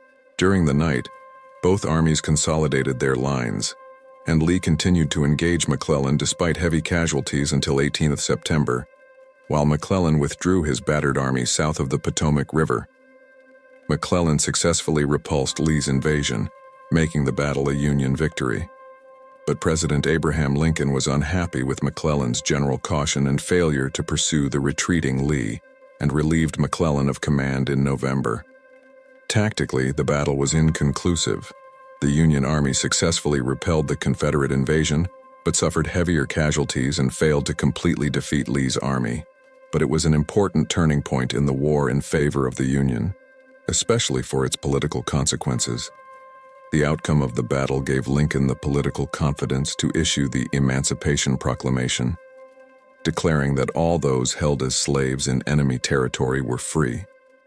This effectively dissuaded the British and French governments from recognizing the Confederacy, as neither power wanted to be seen as supporting slavery. 1862. 8 OCT Battle of Perryville, Perryville, Kentucky, USA. The Battle of Perryville was fought on 8 October 1862 on the Chaplain Hills west of Perryville, Kentucky, as the culmination of the Confederate Heartland Offensive, Kentucky Campaign, during the American Civil War. Confederate General Braxton Bragg's Army of the Mississippi scored a tactical victory over a single corps initially composed of Major General Don Carlos Buell's Union Army of the Ohio. The battle is considered a strategic Union victory, sometimes called the Battle of Kentucky because Bragg retreated to Tennessee shortly thereafter. The Union retained control of the critical border state of Kentucky for the rest of the war. In October, Buell's army, in pursuit of Bragg, converged in 3 columns on the small crossroads town of Perryville. The Union forces first clashed with Confederate cavalry on the Springfield Pike before the fighting became more general at Peters Hill, where Confederate infantry arrived. The next day, at dawn, fighting resumed around Peters Hill as the Union division advanced along the Spear, stopping just short of the Confederate line. In the afternoon, a Confederate division struck the Union left flank, Major General Alexander M. McCook's Corps, forcing it to retreat. As more Confederate divisions joined the fray, the Union line held firm, counterattacked, but eventually withdrew with some units routed. Buell, several miles behind the action, was unaware that a major battle was taking place and did not send any reserves to the front until late in the afternoon. Reinforced by 2 brigades on the left flank, the Union troops stabilized their line and the Confederate attack ground to a halt. 3 Confederate regiments then attacked the Union division on the Springfield Pike, but were repulsed and retreated to Perryville. Union troops pursued and skirmished in the streets until nightfall, when Union reinforcements threatened the Confederate left flank. 1862. 11 December. 15th December. Battle of Fredericksburg, Fredericksburg, VA, USA. In November 1862, U.S. President Abraham Lincoln needed to demonstrate the success of the Union war effort before Northerners lost faith in his administration. Confederate armies were on the move, occupying Kentucky and Maryland by early autumn. Although each was repulsed, these armies remained intact and were able to move on. Lincoln urged Major General Ulysses S. Grant to move against the Confederate stronghold of Vicksburg, Mississippi. He replaced Major General Don Carlos Buell with Major General William S. Rosecrans, hoping for a more aggressive posture against the Confederates in Tennessee, and on 5th of November, when he saw that Buell's replacement did not encourage Major General George B. McClellan to move. When B. McClellan moved in, he ordered McClellan to replace him with Major General Ambrose Burnside, commander of the Army of the Potomac in Virginia. But Burnside felt unsuited to command at Army level and objected when offered the position. Only when it was made clear to him that McClellan would be replaced anyway, and that an alternative choice for command was Major General Joseph Hooker, whom Burnside disliked and distrusted, did he accept. Burnside took command on 7th of November. Burnside's plan was to cross the Rappahannock River at Fredericksburg in mid-November and march on the Confederate capital of Richmond before Lee's army could stop him. Bureaucratic delays prevented Burnside from obtaining the necessary pontoon bridges in time, and Lee mobilized his army to close the crossings. When the Union Army was finally able to build its bridges and cross under fire, direct fighting broke out in the city on 11 and 12 December. Union troops prepared to attack Confederate defenses to the south of the city and on a heavily fortified ridge to the west of the city, known as Mary's Heights. In December, Major General William B. Franklin's Left Grand Division managed to break through Confederate Lieutenant General Stonewall Jackson's first line of defense to the south, but was eventually repulsed. Burnside ordered the right and middle Grand Divisions of Major Generals Edwin V. Sumner and Joseph Hooker to launch several frontal assaults on Lieutenant General James Longstreet's position at Mary's Heights, all of which were repulsed with heavy casualties. On 15th December, Burnside withdrew his army, ending another unsuccessful Union campaign in the Eastern Theater. The South erupted in jubilation at its great victory. The Richmond Examiner described it as a stunning defeat for the invader, a magnificent victory for the defender of the sacred soil. Reactions in the North were mixed, and both the Army and President Lincoln came under heavy attack from politicians and the press. The president is a weak man, too weak for the situation, and these foolish or treacherous generals are wasting time and more precious blood in indecisive battles and delays, wrote Senator Zachariah Chandler, a radical Republican. 1862, 31 December, 1863. January, Battle of Stone River, Murfreesboro, Tennessee, USA. The Battle of Stones River was a battle fought in Middle Tennessee from 31 December 1862 to 2 January 1863, as the culmination of the Stones River campaign in the Western theater of the American Civil War. The battle ended in a Union victory after the Confederate Army withdrew on 3 January, largely due to a series of tactical miscalculations by Confederate General Braxton Bragg, but the victory was costly for the Union Army. Nevertheless, it was an important victory for the Union, providing a much-needed morale boost after the Union's final defeat at Fredericksburg, strengthening President Abraham Lincoln's case for issuing the Emancipation Proclamation, and ultimately deterring European powers from intervening on the Confederacy's behalf. Union Major General William S. Rosecrans's Army of the Cumberland marched from Nashville, Tennessee, on 26 December 1862 to challenge Bragg's Army of Tennessee at Murfreesboro. On 31 December, each army commander planned to attack his opponent's right flank, but Bragg had the shorter distance to cover and therefore struck first. A massive attack by Major General William J. Hardee's and then Leonidas Polk's corps overran the flank commanded by Major General Alexander M. McCook's brig. Repeated Confederate attacks were repulsed from this dense line, particularly in the Cedar Round Woods, which stood out against Colonel William B. Hazen's brigade. Bragg attempted to continue the attack with Major General John C. Breckinridge's division, but troops were slow in arriving and his piecemeal attacks failed. Fighting resumed in January 1863, when Bragg ordered Breckinridge to attack a lightly defended Union position on a hill east of Stones River. As they pursued the retreating Union troops, they fell into a deadly trap.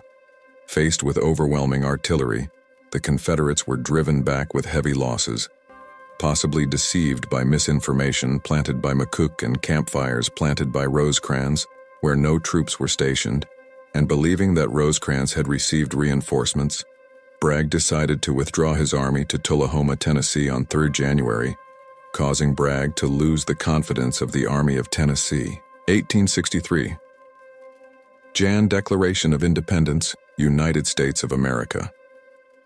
The Emancipation Proclamation, officially Proclamation 9549, was a presidential proclamation and executive order issued by United States President Abraham Lincoln on 1 January 1863 during the Civil War. The proclamation changed the legal status of more than 3.5 million enslaved African Americans in the secessionist Confederate States from slave to free. Slaves were permanently free once they were freed from the control of their enslavers, either by escaping to Union lines or by the advance of federal troops. In addition, the proclamation allowed former slaves to be enlisted in the armed service of the United States of America. The Emancipation Proclamation was an important part of the end of slavery in the United States. The proclamation provided that the executive branch, including the Army and Navy, shall acknowledge and maintain the freedom of said persons. 50. Although it excluded states not in rebellion and parts of Louisiana and Virginia under Union control, it still applied to more than 3.5 million of the country's 4 million enslaved people. It could not be applied in areas still in rebellion. Only when the Union Army took control of Confederate territories did the proclamation provide the legal framework for the freeing of more than 3.5 million enslaved people in those areas at the end of the war. The Emancipation Proclamation enraged white Southerners and their sympathizers who saw it as the beginning of a race war, energized abolitionists, and undermined Europeans who wanted to intervene in support of the Confederacy. The Emancipation Proclamation became a historic document because it would redefine the Civil War, transforming it for the North from a struggle solely to preserve the Union to one that also focused on ending slavery and providing a decisive resolve. The Emancipation Proclamation has never been challenged in court. 4. To ensure the abolition of slavery throughout the United States, Lincoln insisted that Reconstruction plans for the Southern states require them to enact laws abolishing slavery. This occurred during the war in Tennessee, Arkansas, and Louisiana. Lincoln encouraged the border states to adopt abolition. This occurred during the war in Maryland, Missouri, and West Virginia. And he pushed for the adoption of the 13th Amendment to the Constitution of the United States. The Senate passed the 13th Amendment by the required two-thirds vote on 8 April 1864. The House of Representatives did so on 31 January 1865, and the required 3/4 of the states ratified it on 6 December 1865. The amendment declared slavery and involuntary servitude unconstitutional, except as a punishment for crime. By making the abolition of slavery an explicit war aim of the Union, the Emancipation Proclamation linked support for the South with support for slavery. Public opinion in Britain would not tolerate support for slavery. As Henry Adams remarked, "The Emancipation Proclamation has done more for us than all our old victories and all our diplomacy." In Italy, Giuseppe Garibaldi hailed Lincoln as the heir to the aspirations of John Brown. 6.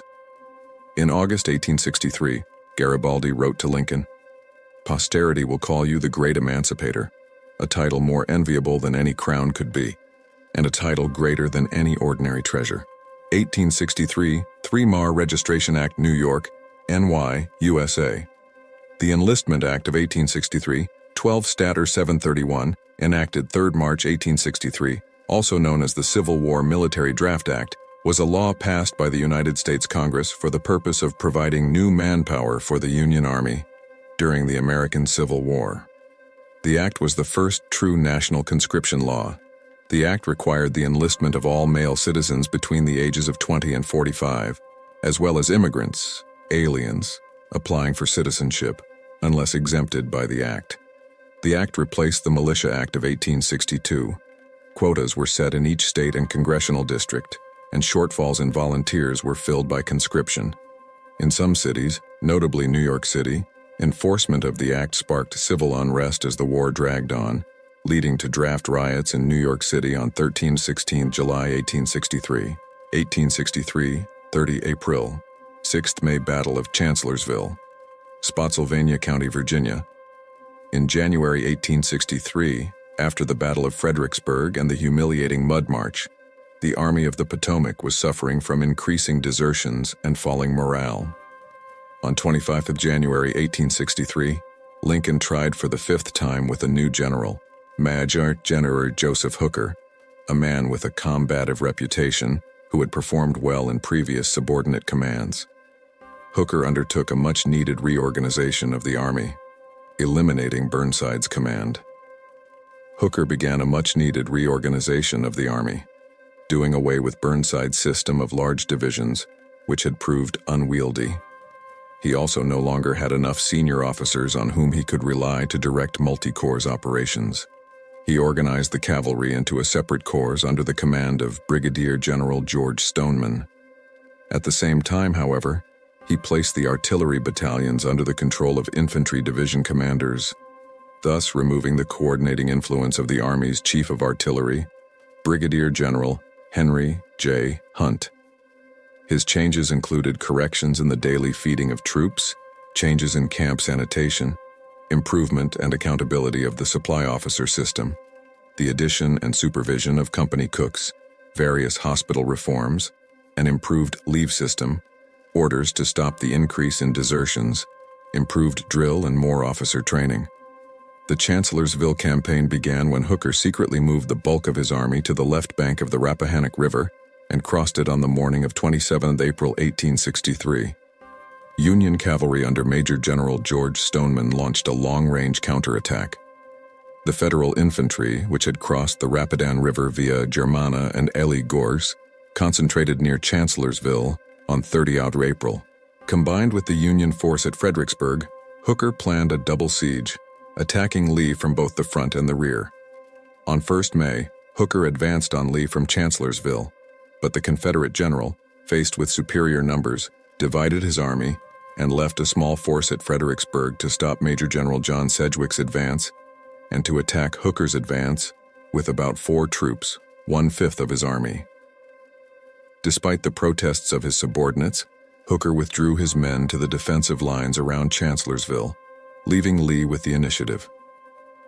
The fiercest fighting of the war, and the second bloodiest day of the Civil War, occurred on 3rd May, when Lee launched several attacks on the Union position at Chancellorsville, resulting in heavy casualties on both sides and the retreat of Hooker's main army. On the same day, Sedgwick advanced along the Rappahannock River, defeated the small Confederate force at Marye's Heights in the Second Battle of Fredericksburg, and then pushed west. The Confederates fought a successful delaying action at the Battle of Salem Church. On the 4th, Lee turned his back on Hooker and attacked Sedgwick, surrounding him on 3 sides and driving him back to Banks's Ford. Lee returned to face Hooker, who withdrew the rest of his army from U.S. Ford on the night of 5 to 6 May. Chancellorsville is known as Lee's perfect battle. 58, because his risky decision to split his army in the face of a much larger enemy force resulted in a significant Confederate victory. The victory, a product of Lee's courage and Hooker's timid decision-making, was tempered by heavy casualties, including Lieutenant General Thomas J. Stonewall Jackson. Jackson was hit by friendly fire and had his left arm amputated. He died 8 days later of pneumonia, a loss Lee compared to the loss of his right arm. 1863, 16th May Battle of Champion Hill, Hinds County, Mississippi, USA. The Battle of Champion Hill, fought on 16th May 1863, was a decisive engagement during the Vicksburg campaign of the American Civil War, pitting Union Major General Ulysses S. Grant's Army of Tennessee against Confederate forces under Lieutenant General John C. Pemberton.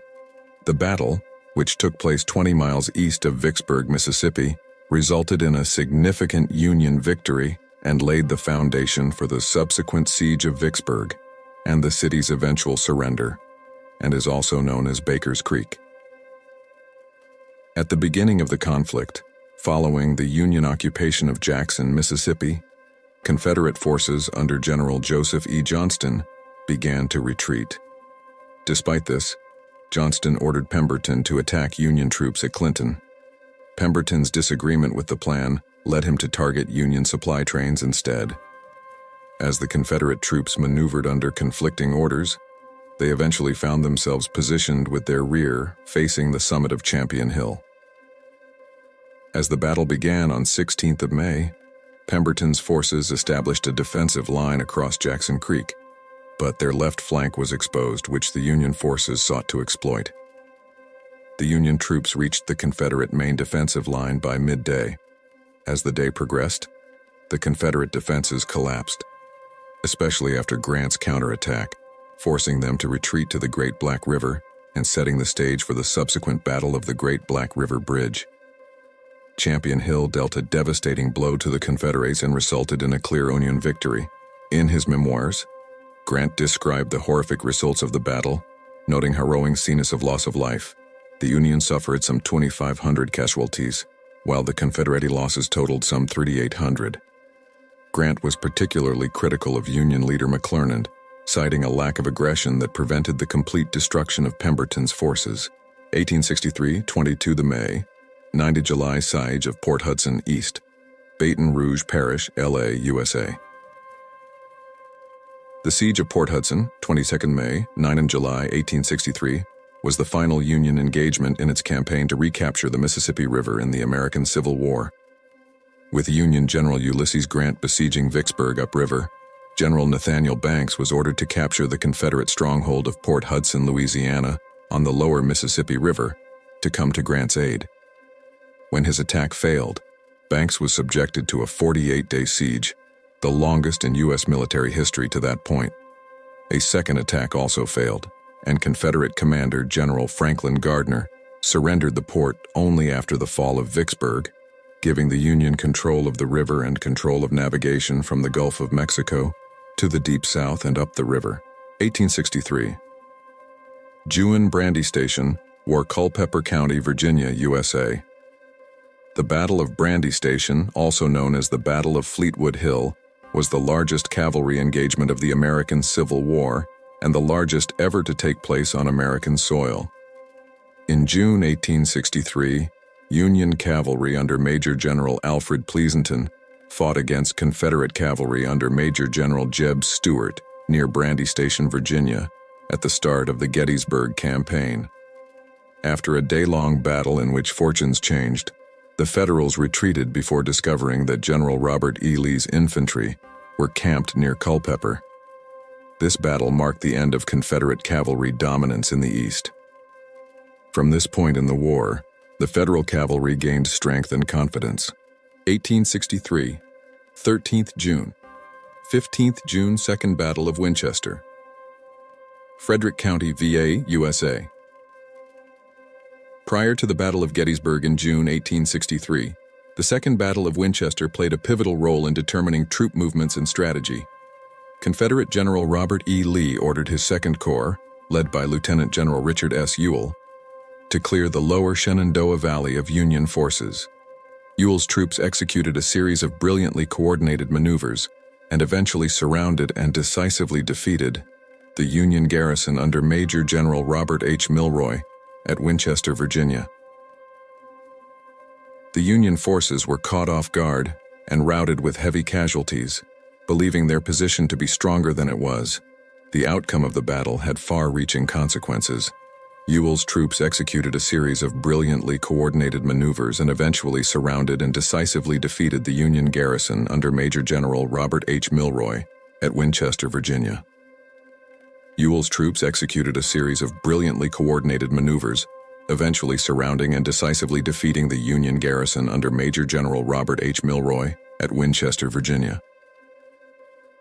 The Union forces were caught off guard and routed with significant losses, believing their position to be stronger than it was. The outcome of the battle had far-reaching consequences. The victory at Second Winchester cleared the Shenandoah Valley of significant Union resistance, paving the way for Lee's second invasion of the North. Ewell's capture of Winchester provided an enormous amount of Union supplies to help resupply the Confederate Army.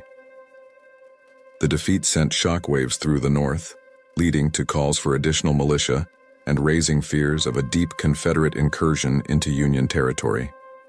Beyond the tactical and strategic implications, the leadership of the Confederate generals, particularly Jubal Early, was remarkable. Their ability to coordinate and execute complex maneuvers demonstrated their skill and cemented their reputation as formidable military leaders. The victory boosted Confederate morale and set the stage for the subsequent Battle of Gettysburg, one of the most important battles of the American Civil War. 1863, 24th of June. 4 July, Tullahoma Campaign, Tennessee, USA. The Tullahoma Campaign, or Middle Tennessee Campaign, was a military operation conducted by the Union Army of the Cumberland under Major General William Rosecrans from 24 June to 3 July 1863, and is considered one of the most brilliant maneuvers of the American Civil War.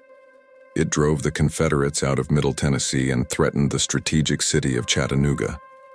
The Confederate Army of Tennessee under General Braxton Bragg occupied a strong defensive position in the mountains, but through a series of well-rehearsed tricks, Rosecrans, aided by the use of the new 7-shot Spencer repeating rifle, intercepted key passes.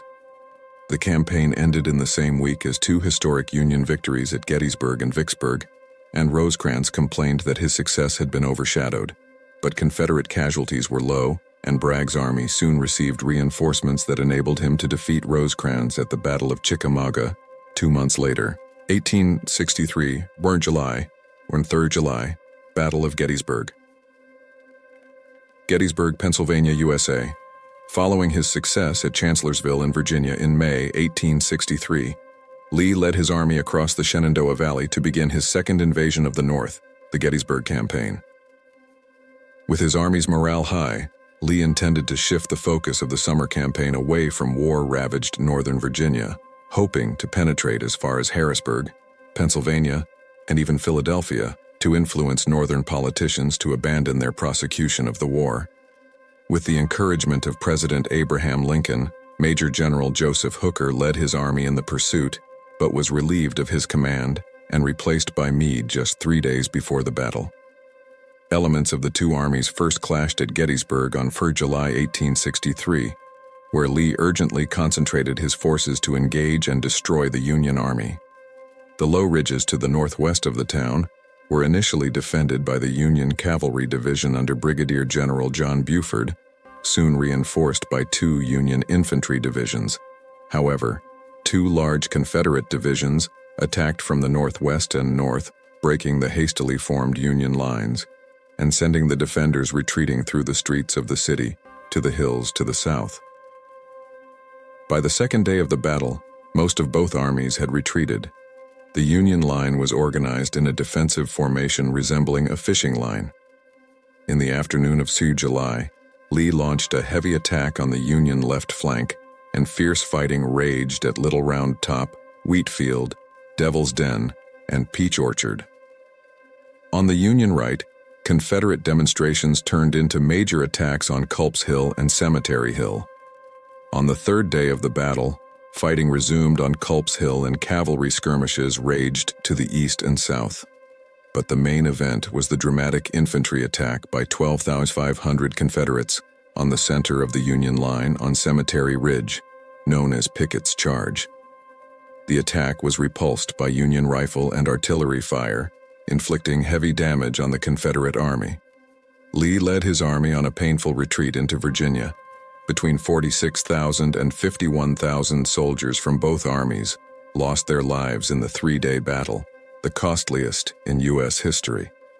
On 19th November, President Lincoln used the opening ceremony at Gettysburg National Cemetery to honor the fallen Union soldiers and redefine the purpose of the war in his historic Gettysburg Address. 1863, Turning Point, Ornament, 1863, 4, Jewel Vicksburg surrenders. Warren County, Mississippi, USA. Lieutenant General John C. Pemberton formally surrendered his army at Vicksburg on 4 July. Although the Vicksburg campaign continued with some minor actions, the fortress city had fallen, and with the surrender of Port Hudson on 9th of July, the Mississippi River was firmly in Union hands. In Union hands and the Confederacy divided, President Lincoln made this famous proclamation: "The Father of Waters goes to sea again without wrath." Vicksburg's strategic location on the Mississippi River made it a valuable asset to the Confederacy. Holding Vicksburg allowed the Confederacy to control the Mississippi, allowing the movement of troops and supplies and effectively dividing the Union in two. Conversely, The Union sought to gain control of the river to further tighten the Anaconda Plan, a strategic blockade designed to cut off the western states of the Confederacy and strangle the Confederate economy and troop movements. The capture of Vicksburg, coupled with the Union victory at Gettysburg around the same time, marked a major turning point in the Civil War. 1863, 19 CPT, 20 Sept. Battle of Chickamauga, Walker County, Georgia, USA. After the success of the Tullahoma Campaign, Rosecrans renewed his offensive to drive the Confederates out of Chattanooga. In early September, Rosecrans combined his forces scattered across Tennessee and Georgia and drove Bragg's army south from Chattanooga. Union troops pursued him and met him at Davis's Crossroads. Determined to reoccupy Chattanooga, Bragg decided to rendezvous with and defeat part of Rosecrans's army and then return to the city. On 17th September, he headed north with the intention of attacking the isolated Union Corps. As Bragg marched north on 18th September, his cavalry and infantry fought Union cavalry and mounted infantry armed with Spencer repeating rifles. The two armies fought at Alexander's Bridge and Reed's Bridge as the Confederates attempted to cross West Chickamauga Creek. Late in the morning, Rosecrans was misinformed that there was a gap in his line. While Rosecrans moved units to reinforce the supposed gap, the Corps inadvertently created a real gap in the path of an 8th Brigade attack on a narrow front by Confederate Lieutenant General James Longstreet, who had been detached from the Army of Northern Virginia. In the ensuing rout, Longstreet's attack drove a third of the Union Army, including Rosecrans, from the field. Union units spontaneously regrouped to form a defensive line on Horseshoe Ridge, Snodgrass Hill, forming a new right flank for Major General George H. Thomas's line, who assumed overall command of the remaining forces. Despite costly and determined Confederate attacks, Thomas and his men held out until dusk. The Union forces then withdrew to Chattanooga, while the Confederates laid siege to the town and occupied the surrounding heights. The Battle of Chickamauga, fought between Union and Confederate forces in the American Civil War on 19 to 20 September 1863, marked the end of the Chickamauga Campaign, the Union offensive in southeast Tennessee and northwest Georgia. It was the first major battle of the war to be fought in Georgia, the most significant Union defeat in the Western Theater, and the second largest in terms of casualties after the Battle of Gettysburg. 1863, SF 21, Novi 25. Chattanooga Campaign, Chattanooga, Tennessee, USA. The Chattanooga Campaign was a series of maneuvers and battles in October and November 1863 during the American Civil War. Following the defeat of Major General William S. Rosecrans's Union Army of the Cumberland at the Battle of Chickamauga in September, the Confederate Army of Tennessee, under General Braxton Bragg, occupied important high ground around Chattanooga, Tennessee, besieging Rosecrans and his men. Major General Ulysses S. Grant was placed in command of Union forces in the West, now consolidated under the Mississippi Division, and with him began to arrive significant reinforcements from the Mississippi and Eastern Theater to Chattanooga. In October 18th, Grant removed Rosecrans from command of the Army of the Cumberland and replaced him with Major General George Henry Thomas. During the opening of a supply line, the Cracker Line, to feed starving men and animals in Chattanooga, a force under Major General Joseph Hooker fended off a Confederate counterattack at the Battle of Wauhatchie on 28-29 October 1863. On 23 November, as the Army of the Cumberland advanced through fortifications around Chattanooga to capture the strategic high ground at Orchard Knob, elements of the Union Army of Tennessee under Major General William Tecumseh Sherman maneuvered to launch a surprise attack on Bragg's. On 24 November, Sherman's men crossed the Tennessee River in the morning and then advanced in the afternoon to occupy the high ground at the north end of Missionary Ridge. On the same day, a mixed force of almost 3 divisions under Major General Joseph Hooker defeated the Confederates at the Battle of Lookout Mountain. The next day, they launched a movement against Bragg's left flank at Rossville. Hoping to distract Bragg, Grant ordered Thomas's army to move up the center and capture the Confederate positions at the base of Missionary Ridge. The impenetrability of these newly captured trenches allowed Thomas's men to climb to the top of Missionary Ridge and, aided by Hooker's force advancing north from Rossville, routed the Army of Tennessee. The Confederates retreated to Dalton, Georgia, where they fought a successful Union pursuit at the Battle of Ringgold Gap. Bragg's defeat removed the last significant Confederate control in Tennessee and opened the door to the invasion of the Deep South that led to Sherman's Atlanta campaign in 1864. 1863-24. NOV Battle of Lookout Mountain, Chattanooga, Tennessee, USA. The Battle of Lookout Mountain, also known as the Battle Above the Clouds, was a critical engagement during the Chattanooga campaign of the American Civil War. In November 1863, Union forces under Major General Joseph Hooker attacked Confederate defenders on Lookout Mountain near Chattanooga, Tennessee. The fog-shrouded mountain provided a dramatic backdrop to the conflict as Union forces climbed its slopes and defeated Confederates led by Major General Carter L. Stevenson. This victory paved the way for the Union's subsequent victory at the Battle of Missionary Ridge. The strategic importance of Lookout Mountain lay in its control of Chattanooga and the surrounding area, which was vital for both supply and transportation routes. After the defeat at the Battle of Chickamauga, Union forces were under siege in Chattanooga. Grant organized a multi-pronged campaign to break this barrier. The combination of dense fog and rugged mountainous terrain on the day of the battle created difficult fighting conditions. Despite these obstacles, Union troops were able to push the Confederates off the mountain. The Battle of Lookout Mountain was not the largest or bloodiest engagement of the war, but its impact was significant. With the Confederates driven from their advantageous position, the Union Army gained morale and set the stage for further victories in the region. The action at Lookout Mountain, coupled with subsequent battles, eventually forced the Confederate Army of Tennessee into a complete retreat. Today, the battlefield is preserved as part of the Chickamauga and Chattanooga National Military Park. 1863-25, NOV Missionary Ridge War, Chattanooga, Tennessee, USA. After their disastrous defeat at the Battle of Chickamauga, 40,000 men of the Union Army of the Cumberland under Major General William Rosecrans retreated to Chattanooga. Confederate General Braxton Bragg's Army of Tennessee surrounded the city, threatening to starve the Union forces out. Bragg's troops took up positions on Missionary Ridge and Lookout Mountain, both of which had excellent views of the city, the Tennessee River flowing north of the city, and Union supply lines. Major General Joseph Hooker, with 15,000 men in 2 corps from the Army of the Potomac in Virginia, and Major General William Tecumseh Sherman with 20,000 men from Vicksburg, Mississippi. In October, Major General Ulysses S. Grant took command of 3 Western armies, known as the Department of the Mississippi, moved to fortify Chattanooga and replaced Rosecrans with Major General George Henry Thomas.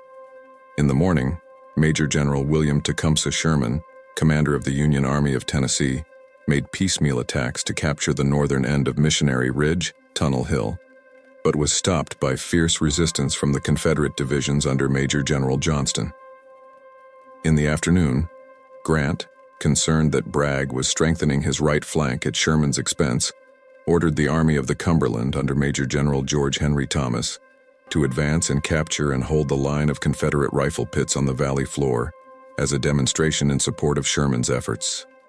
The Union soldiers advanced and quickly dislodged the Confederates from the first line of rifle pits, but were then subjected to punishing fire from Confederate lines higher up the ridge. After a brief pause to catch their breath, the Union soldiers, realizing that the rifle pits were untenable, and in pursuit of the fleeing Confederates, resumed the assault on the remaining lines higher up the ridge. Seeing what was happening, Thomas and his subordinates sent out orders confirming the breakthrough.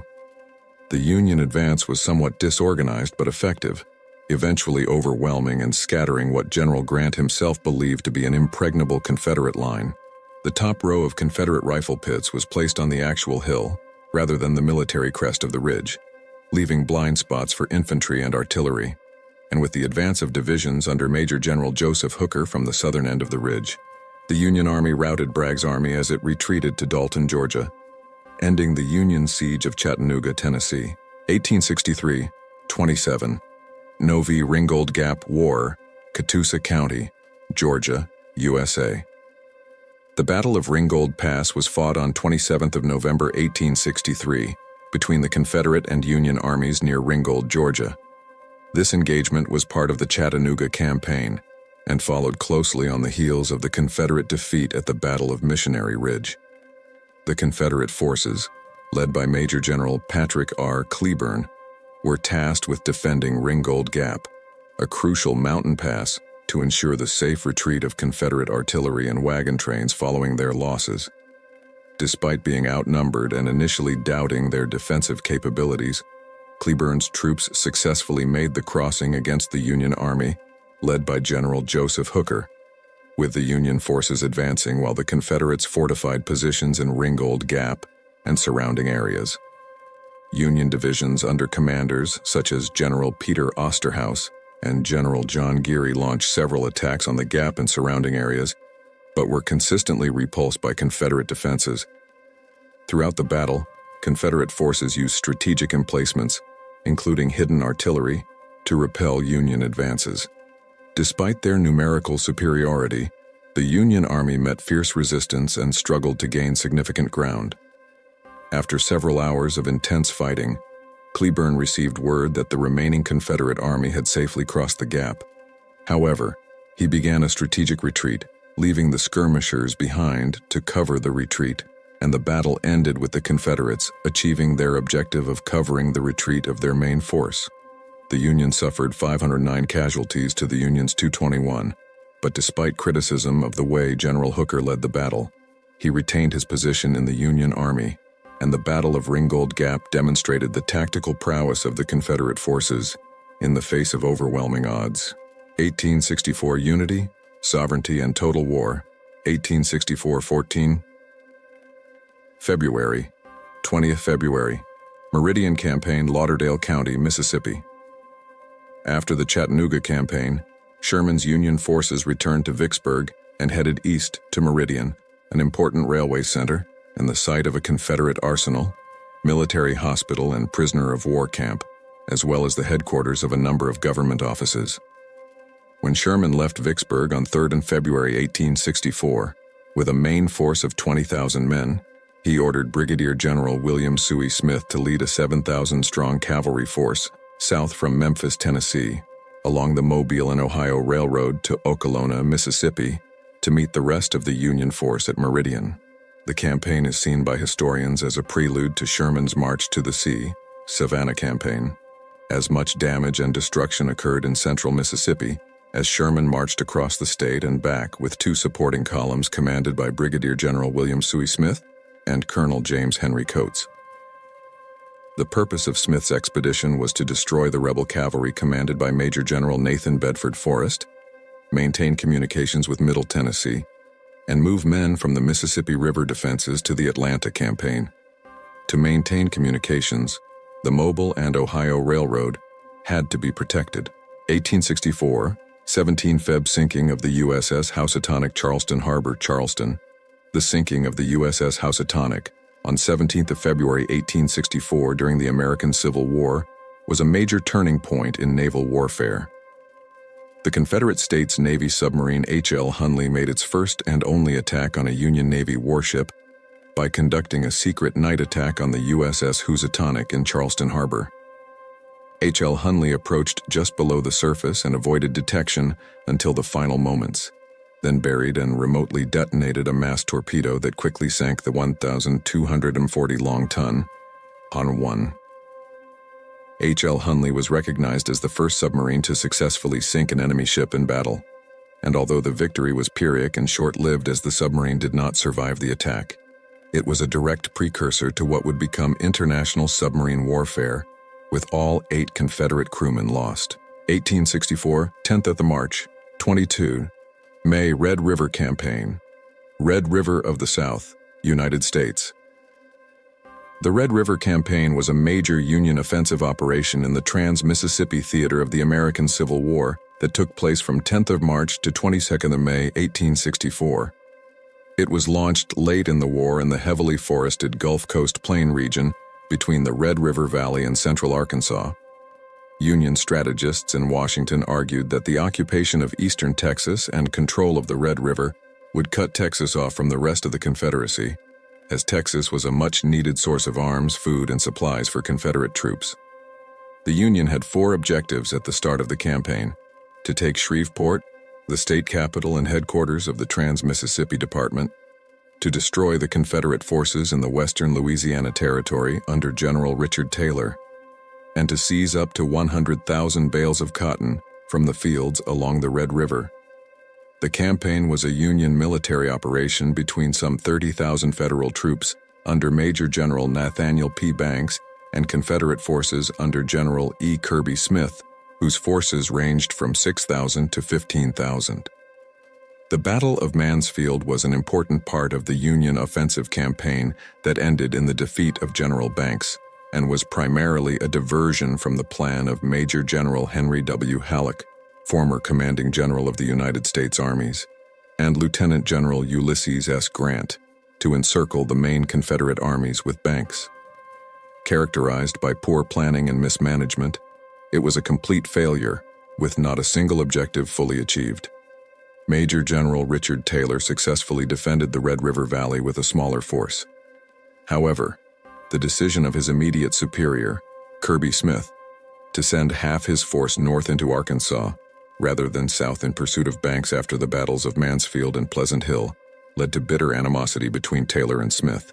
1864, 8 April Battle of Sabine Junction, DeSoto Parish, Louisiana, USA. The Battle of Sabine's Crossroads took place on 8 April 1864 in Louisiana during the American Civil War, as part of Operation Red River, in which Union forces aimed to capture Shreveport, the capital of Louisiana. Confederate Major General Dick Taylor decided to meet the Union Army led by General Nathaniel Banks at Mansfield. Although both sides expected reinforcements later in the day, the Confederates, composed mainly of units from Louisiana and Texas and possibly supported by paroled soldiers, decisively routed the Union forces. Lee's cavalry division and elements of the CI Corps were spread out in a clearing near Mansfield, and while awaiting further reinforcements, the Confederates, who had the immediate numerical advantage, launched an aggressive attack around 16 Augur. The Confederates on the east side of the road met fierce resistance, resulting in the death of Mouton, while those on the west side successfully surrounded the Union position, causing serious disorder in the Union ranks. The Confederates relentlessly pursued the retreating Union troops until they collided with another line of Union defenses formed by Emory's division, bringing the Confederate advance to a halt. The aftermath of the Battle of Mansfield was significant for the Union, who suffered 113 killed, 581 wounded, and 1,541 captured, as well as losing a significant amount of equipment and resources. The Confederate casualties were estimated at around 1,000 killed and wounded.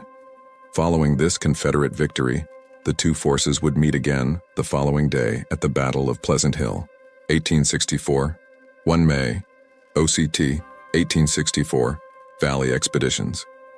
Shenandoah Valley, Virginia, USA. The First Valley Campaign began with Grant's planned invasion of the Shenandoah Valley. Grant ordered Major General Franz Sigel to move up the valley, i.e., southwest, to higher ground, with 10,000 men to destroy the Confederate Railway, Hospital, and Supply Center at Lynchburg, Virginia. Sigel was captured and defeated by 4,000 soldiers and cadets from the Virginia Military Institute under Confederate Major General John C. Breckinridge. His forces retreated to Strasburg, Virginia. Major General David Hunter replaced Sigel and continued the Union offensive, defeating William E. Grumble Jones at the Battle of Piedmont. Jones was killed in action, and Hunter occupied Staunton, Virginia. Confederate General Jubal A. Early and his troops arrived in Lynchburg at 13 Squaws on 17th of June. Lacking supplies, Hunter retreated through West Virginia. General Robert E. Lee was concerned about Hunter's advances in the valley, which threatened critical railroads and supplies for Confederate forces in Virginia. He sent Jubal Early's division to sweep Union forces out of the valley and threaten Washington, D.C. if possible, and hoped to force them to surrender, and hoped to force Grant to dilute his forces against Lee around Petersburg, Virginia. Early made a good start.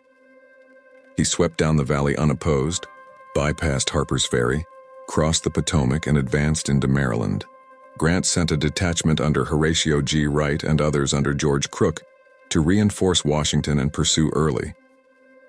Grant eventually lost patience with Hunter, especially after he allowed Early to burn Chambersburg, and knew that Washington would be vulnerable if Early was still at large. Philip Sheridan, the cavalry commander of the Army of the Potomac, was given command of all the troops in the region and named the Army of the Shenandoah. Having neutralized Early and suppressed the army-related economy of the valley, Sheridan returned to Petersburg to assist Grant. Most of Early's corps rejoined Lee in Petersburg in December, while Early remained in the valley to command a skeleton force. He was defeated at the Battle of Waynesboro in March 1865, and Lee relieved him of his command because the Confederate government and people had lost confidence in him. 1864. 4. May. 24. June Ground Operation Virginia, USA. In March 1864, Grant was recalled from the Western Theater, promoted to lieutenant general, and given command of all Union armies. Major General William Tecumseh Sherman replaced Grant in command of most of the Western armies. Grant and President Abraham Lincoln devised a coordinated strategy to attack the heart of the Confederacy from many directions. Grant, Meade, and Benjamin Butler against Lee near Richmond, Virginia. Franz Sigel in the Shenandoah Valley. Sherman would invade Georgia, defeat Joseph E. Johnston, and capture Atlanta. George Crook and William W. Averell would operate against the railway supply lines in West Virginia, and Nathaniel Banks would capture Mobile, Alabama. Although previous Union campaigns in Virginia had targeted the Confederate capital of Richmond as their primary objective, this time the goal was to capture Richmond in order to destroy Lee's army. Lincoln had long advocated this strategy to his generals, recognizing that the city would surely fall after the loss of its main defensive army, and Grant ordered Meade that, "Wherever Lee goes, you will go." Although he hoped for a quick and decisive battle, Grant was prepared to fight a war of attrition. It meant to strike continually, if by attrition alone, if by no other means, against the forces and resources of the enemy, until there is nothing left for him but to submit to the Constitution on an equal footing with the loyal part of our common country and the laws of the land. Both Union and Confederate casualties may have been high, but the Union had greater resources to replace lost men and equipment. Crossing the Rapidan River in May 1864, Grant attempted to defeat Lee's army by quickly moving his forces between Lee and Richmond, inviting an open battle. Lee surprised Grant by attacking the larger Union army at the Battle of the Wilderness, 5–7 May, inflicting heavy casualties on both sides. Unlike his predecessors in the Eastern Theater, Grant did not withdraw his army after this setback, but instead maneuvered to the southeast, continuing his attempt to get his forces between Lee and Richmond. But Lee's army managed to get into position to block this maneuver. At the Battle of Spotsylvania Courthouse, 8/21 May, Grant repeatedly attacked parts of the Confederate defenses in the hope of breaking through, but the result was once again heavy casualties on both sides. Grant maneuvered again and met Lee at the North Anna River, Battle of the North Anna, 23–26 May. Here, Lee had clever defensive positions that provided an opportunity to defeat parts of Grant's army, but illness prevented Lee from attacking in time to trap Grant. The last major battle of the campaign was fought at Cold Harbor, 31st May, 12th of June, where Grant ordered a major offensive against Lee's exhausted army and strong defensive positions, inflicting disproportionate Union casualties. In a final maneuver, Grant surprised Lee by sneaking across the James River and threatening to capture Petersburg, the loss of which would devastate the Confederate capital. The resulting siege of Petersburg, June 1864, March 1865, led to the surrender of Lee's army in April 1865 and the end of the Civil War. The campaign included 2 long-range raids by Union cavalry under Major General Philip Sheridan. In a raid on Richmond, Confederate cavalry commander Major General Jeb Stuart was mortally wounded at the Battle of Yellow Tavern, 11 May. On a raid to destroy the Virginia Central Railroad in the west, Sheridan was repulsed by Major General Wade Hampton at the Battle of Trevilian Station, 11–12 June, the largest cavalry battle of the war. Although Grant suffered heavy casualties during the campaign, it was a strategic victory for the Union, inflicting proportionately greater casualties on Lee's army and leading him to a siege of Richmond and Petersburg, Virginia, in just over 8 weeks. At 1864, 5 May, 7 May, Wilderness Warfare, Spotsylvania County, VA, USA. The Battle of the Wilderness was the first battle of Lieutenant General Ulysses S. Grant's 1864 Virginia Overland Campaign against General Robert E. Lee and the Confederate Army of Northern Virginia, fought in a wooded area near Locust Grove, Virginia, about 20 miles, 32 kilometers west of Fredericksburg. Both armies suffered heavy casualties totaling about 29,000, foreshadowing a war of attrition by Grant against Lee's army and eventually the Confederate capital of Richmond, Virginia. The battle was tactically inconclusive as Grant broke off and continued his attack. Grant attempted to advance rapidly through the dense undergrowth of the Spotsylvania Wilderness, but Lee threw 2 of his troops on parallel roads to stop him. On the morning of May, the Union V Corps under Major General Governor K. Warren attacked the Confederate 2nd Corps under Lieutenant General Richard S. Ewell on the Orange Turnpike. The fighting, which ended at dusk, was fierce but inconclusive as both sides tried to maneuver through the dense woods. At dawn, on 6th May, Hancock attacked along the Plank Road, throwing Hill's Corps into confusion. But Lieutenant General James Longstreet's 1st Corps arrived in time to prevent the Confederate right flank from collapsing. Longstreet followed with a surprise flanking attack from an unfinished railroad bed that drove Hancock's men back, but the momentum was lost when Longstreet was wounded by his own men. An evening attack on the Union right by Brigadier General John B. Gordon caused confusion at Union headquarters, but the lines stabilized and fighting ceased. In May, Grant left the Wilderness with the intention of placing his army between Lee and Richmond and moved southeast, leading to the Battle of Todd's Tavern and the Battle of Spotsylvania Courthouse. 1864, 9 May, 21 May, Spotsylvania Courthouse War. Spotsylvania County, Virginia. The Battle of Spotsylvania Courthouse was the second major battle of Lieutenant General Ulysses S. Grant and Major General George G. Meade's 1864 overland campaign of the American Civil War. After the bloody but inconclusive Battle of the Wilderness, Grant's army broke away from Confederate General Robert E. Lee's army and moved southeast to lure Lee into battle under more favorable conditions. Elements of Lee's army defeated the Union Army at Spotsylvania Courthouse in Spotsylvania County, Virginia. Elements of Lee's army defeated the Union Army at Spotsylvania Courthouse in Spotsylvania County, Virginia, and moved southeast to draw Lee into battle under more favorable conditions. Elements of Lee's army defeated the Union Army at the critical intersection of Spotsylvania Courthouse in Spotsylvania County, Virginia, and began to consolidate. Fighting was sporadic from 8 May to 21 May 1864 as Grant tried various plans to break the Confederate line. In the end, the battle was tactically inconclusive, but both sides declared victory.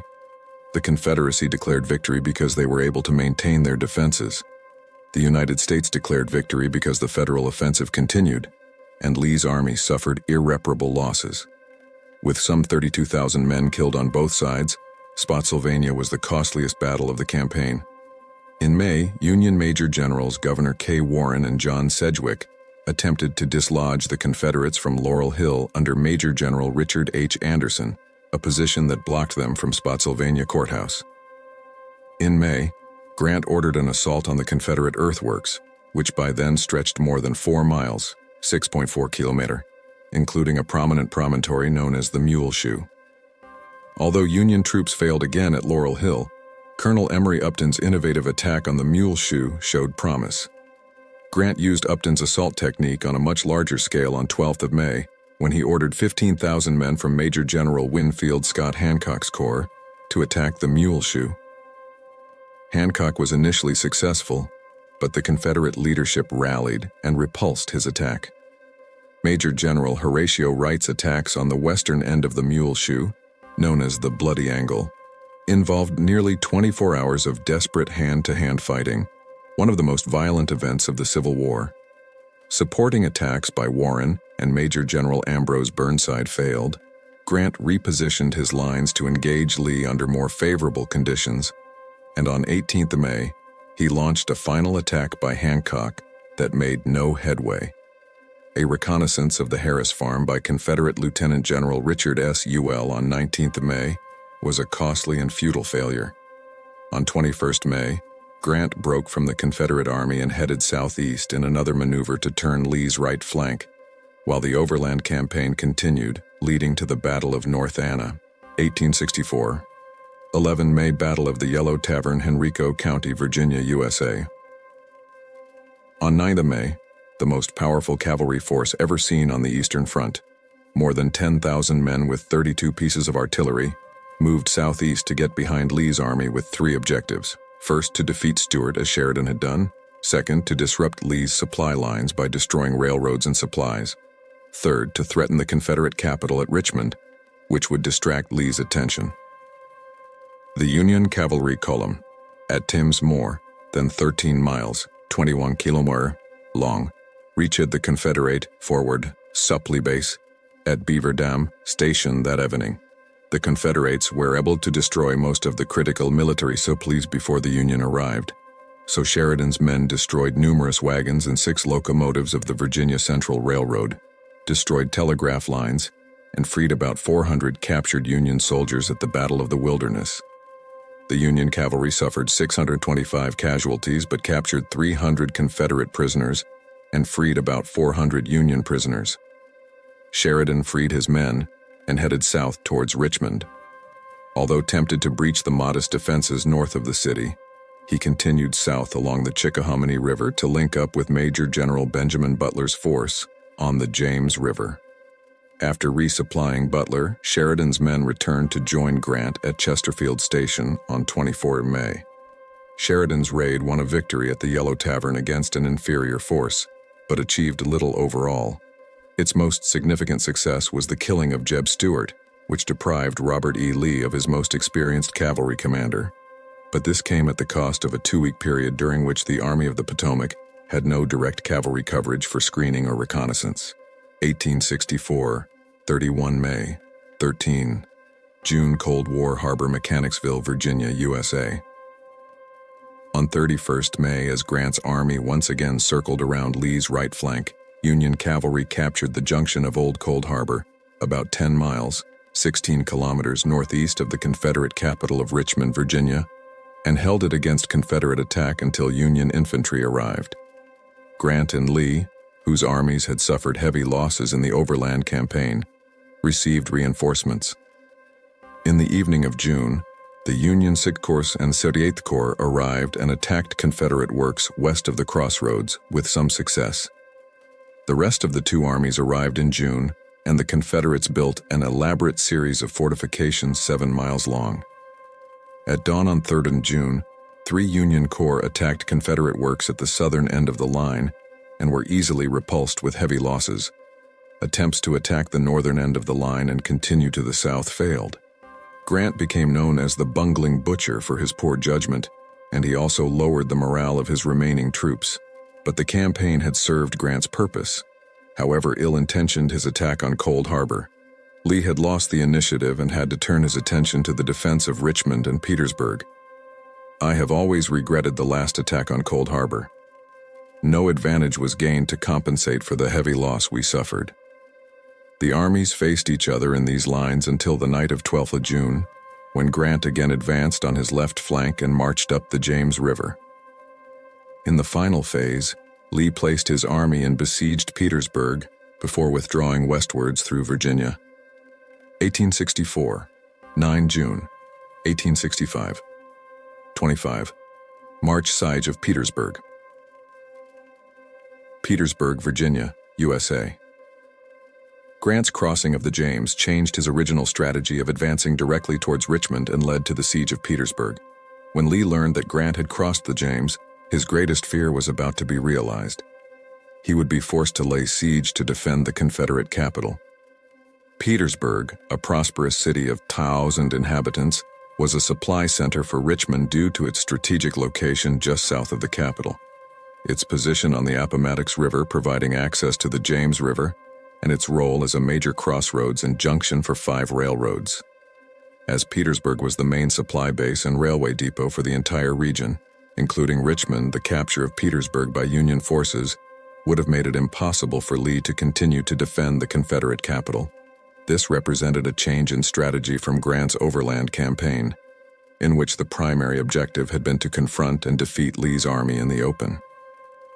Grant had now chosen a geographical and political target, knowing that his superior resources would enable him to encircle Lee and either starve him into submission or drive him into a decisive battle.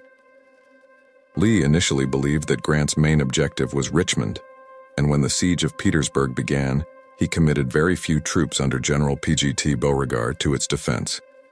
The siege of Petersburg consisted of 9 months of trench warfare, during which Union forces under Lieutenant General Ulysses S. Grant unsuccessfully attacked Petersburg and then constructed trench lines extending more than 30 miles, 48 kilometers, from the eastern outskirts of Richmond. Petersburg was crucial to the supply of Confederate General Robert E. Lee's army and the Confederate capital of Richmond, Virginia, on the eastern and southern outskirts of Petersburg. Lee eventually succumbed to pressure and abandoned both cities in April 1865, leading to his retreat and surrender at Appomattox Courthouse. The siege of Petersburg foreshadowed the trench warfare that would dominate World War I and earned it a prominent place in military history. The city also hosted the largest African-American contingent of the war, suffering heavy casualties in battles such as the Battle of the Crater and Chaffin's Farm. 1864, 10 June Battle of Bryce Junction, Baldwin, Mississippi, USA. The Battle of Bryce's Crossroads, fought on 10 June 1864 near Baldwin, Mississippi, was an important Confederate victory during the American Civil War. The engagement occurred when a Union force of about 8,000 men, under Brigadier General Samuel D. Sturgis, was sent to engage and possibly destroy Major General Nathan B. Forrest's Confederate cavalry force of about 3,500 men. The battle resulted in a decisive Confederate victory, with Forrest inflicting heavy casualties on the Union side and capturing over 1,600 prisoners, 18 pieces of artillery, and numerous supply wagons.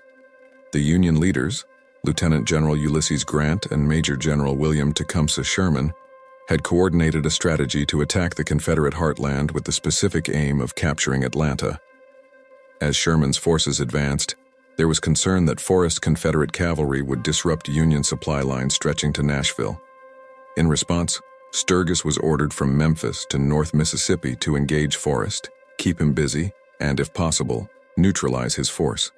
This move coincided with Forrest's plans to attack Middle Tennessee, but when he learned of Sturgis's advance, he withdrew to defend Mississippi. The actual fighting at Bryce's Crossroads began with an initial skirmish between cavalry units from both sides. As the battle intensified, Union infantry arrived to reinforce their lines and briefly gained the advantage.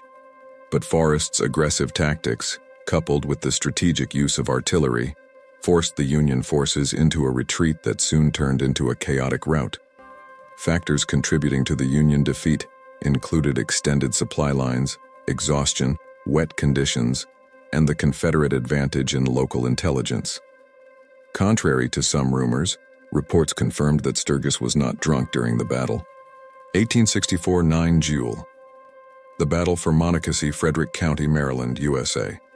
The Battle of Monocacy, also known as Monocacy Junction, took place on 9 July 1864 near Frederick, Maryland, and was part of the 1864 Valley campaigns during the American Civil War. The battle was part of Early's raid into the Shenandoah Valley in Maryland, in an attempt to draw Union forces away from General Robert E. Lee's besieged army at Petersburg, Virginia, and Confederate forces under Lieutenant General Jubal A. Early defeated Union forces under Major General Lew Wallace, marking the northernmost Confederate victory of the war. However, the engagement inadvertently delayed Early's march on Washington, D.C., while the Confederates did advance on Washington and fought the Battle of Fort Stevens on 12th of July. They were unsuccessful, and eventually withdrew into Virginia. During the Valley campaigns, Union Major General Ulysses S. Grant attempted to counter the Confederates in Virginia. Major General Lew Wallace, in charge of the Union's Central Department in Baltimore, wanted to protect a vital railroad bridge at Monocacy Junction in Maryland. On the day of the battle, Wallace's objectives were to secure the road to Washington for as long as possible and to maintain a safe line of retreat. Although outnumbered and eventually defeated, Wallace's forces held off the Confederates long enough to achieve this strategic delay. However, the delay at Monocacy meant that by the time Early's troops reached the capital, Union reinforcements were ready to defend it. This thwarted Confederate efforts to capture Washington. Despite the tactical loss at Monocacy, the strategic delay was recognized as being of considerable value to the Union cause. Grant's assessment of events praised Wallace's efforts and emphasized the greater benefit of the delay, despite the loss of the battle. Although Wallace later proposed a monument to the Union soldiers who died, his specific design was never built, but other monuments were erected in their honor. 1864, 11 July, 12th July, Battle of Fort Stevens, Washington, D.C., USA. The Battle of Fort Stevens was an American Civil War battle fought on 11-12 July 1864 in Washington County, D.C., now part of Northwest Washington, D.C., between Confederate Lieutenant General Jubal Early and forces under Union Major General Alexander McCook during the Valley Campaign of 1864. Major General Alexander McDowell McCook. Early's attack, less than 4 miles, 6.4 kilometers from the White House, caused consternation in the U.S. government, but reinforcements under Major General Horatio G. Wright and the strong defenses of Fort Stevens minimized the threat. Early withdrew after 2 days of fighting without attempting a serious offensive. Early's force retired that evening, returned to Montgomery County, Maryland, and crossed the Potomac River at White's Ferry to Leesburg, Virginia, on 13th July. The Confederates successfully moved supplies captured in the previous weeks into Virginia. Early told one of his officers after the battle, "Major, we didn't take Washington, but we scared the hell out of Abe Lincoln." 1864, Saga August, 23rd August, Battle of Mobile Bay. Mobile Bay, Alabama, USA. The Battle of Mobile Bay, 5th August 1864, was a naval and land engagement in the American Civil War in which the Union fleet commanded by Rear Admiral David G. Farragut, supported by a group of Union soldiers, attacked a smaller Confederate fleet. Admiral Franklin Buchanan and the 3 forts guarding the entrance to Mobile Bay, Morgan, Gaines, and Powell. Farragut's "Damn the torpedoes, 4 bells. Captain Drayton, go ahead." The battle was marked by Farragut's seemingly hasty but successful run through a minefield, which captured one of his armored monitors and enabled his squadron to move out of range of the shore guns. As a result, the Confederate fleet was reduced to a single ship, the armored CSS Tennessee. Instead of retreating, Tennessee engaged the entire Northern fleet. Tennessee's armor enabled her to inflict more casualties than she received, but she could not overcome the imbalance in numbers. With no navy to support them, all 3 forts surrendered within days. Full control of Lower Mobile Bay thus passed to Union forces. Mobile was the last major port in Confederate hands on the Gulf of Mexico east of the Mississippi, so its closure was the final step in completing the blockade of that area. This Union victory, along with the capture of Atlanta, was widely reported in the Union newspapers and was a significant boost to Abraham Lincoln's re-election bid 3 months after the battle, which ended as the last naval engagement of the war in the state of Alabama, which would also be Admiral Farragut's last known engagement. 1864, 31st August, 1st September. Battle of Jonesboro, Clayton County, Georgia, USA. The Battle of Jonesboro, 31st August, 1st September 1864, was fought between Union forces under William Tecumseh Sherman and Confederate forces under William J. Hardee during the Atlanta campaign of the American Civil War. On the first day, Hardee's troops attacked the Federals on the orders of Army of Tennessee Commander John Bell Hood and were repulsed with heavy losses. That evening, Hood ordered Hardee to send half of his troops back to Atlanta, and on the second day, 5 Union units converged on Jonesboro, now Jonesboro. During the Atlanta campaign, a single massive federal frontal assault broke through the Confederate defenses. Despite overwhelming odds, Hardee's troops escaped south undetected that evening. Sherman, whose previous attempts to force Hood to abandon Atlanta had failed, decided to move south with 6 of his 7 infantry divisions. 3 of Sherman's corps came within artillery range of the railroad at Jonesboro, and Hood responded by sending 2 of his 3 infantry divisions to chase them away. As fighting continued at Jonesboro, 2 more Union divisions blocked the railroad on 31st August. Hood evacuated the city on the evening of September, when he discovered that Atlanta's railway lifeline had been cut. The next day, Atlanta was occupied by Union troops and the Atlanta campaign ended. Although Hood's army was not destroyed, the fall of Atlanta had far-reaching military and political implications for the course of the war. 1864-19. September 3rd Battle of Winchester. Frederick County, Virginia, USA. The Third Battle of Winchester, also known as the Battle of Opequon or the Battle of Opequon Creek, was a battle of the American Civil War fought on 19th September 1864 near Winchester, Virginia. Major General Philip Sheridan of the Union Army defeated Lieutenant General Jubal Early of the Confederate Army. In one of the largest, bloodiest, and most important battles in the Shenandoah Valley, the Union suffered 5,000 casualties, including 1 general killed and 3 wounded. Nearly 4,000 out of 15,500. 2 Confederate generals were killed and 4 wounded. The participants in the battle included 2 future presidents of the United States, 2 future governors of Virginia, a former vice president of the United States, and a colonel whose grandson, George S. Patton, was a famous general in World War II. After learning that a large Confederate force on loan to Early had left the area, Sheridan attacked Confederate positions along Opequon Creek near Winchester, Virginia. Sheridan used 1 cavalry and 2 infantry divisions to attack from the east, and 2 cavalry divisions to attack from the north. A 3rd infantry division, led by Brigadier General George Crook, was held in reserve. After some hard fighting, in which Early made good use of the terrain of the area to the east of Winchester, Crook attacked Early's left flank with his infantry. A final assault by Union infantry and cavalry from the north and east caused the Confederates to retreat south through the streets of Winchester.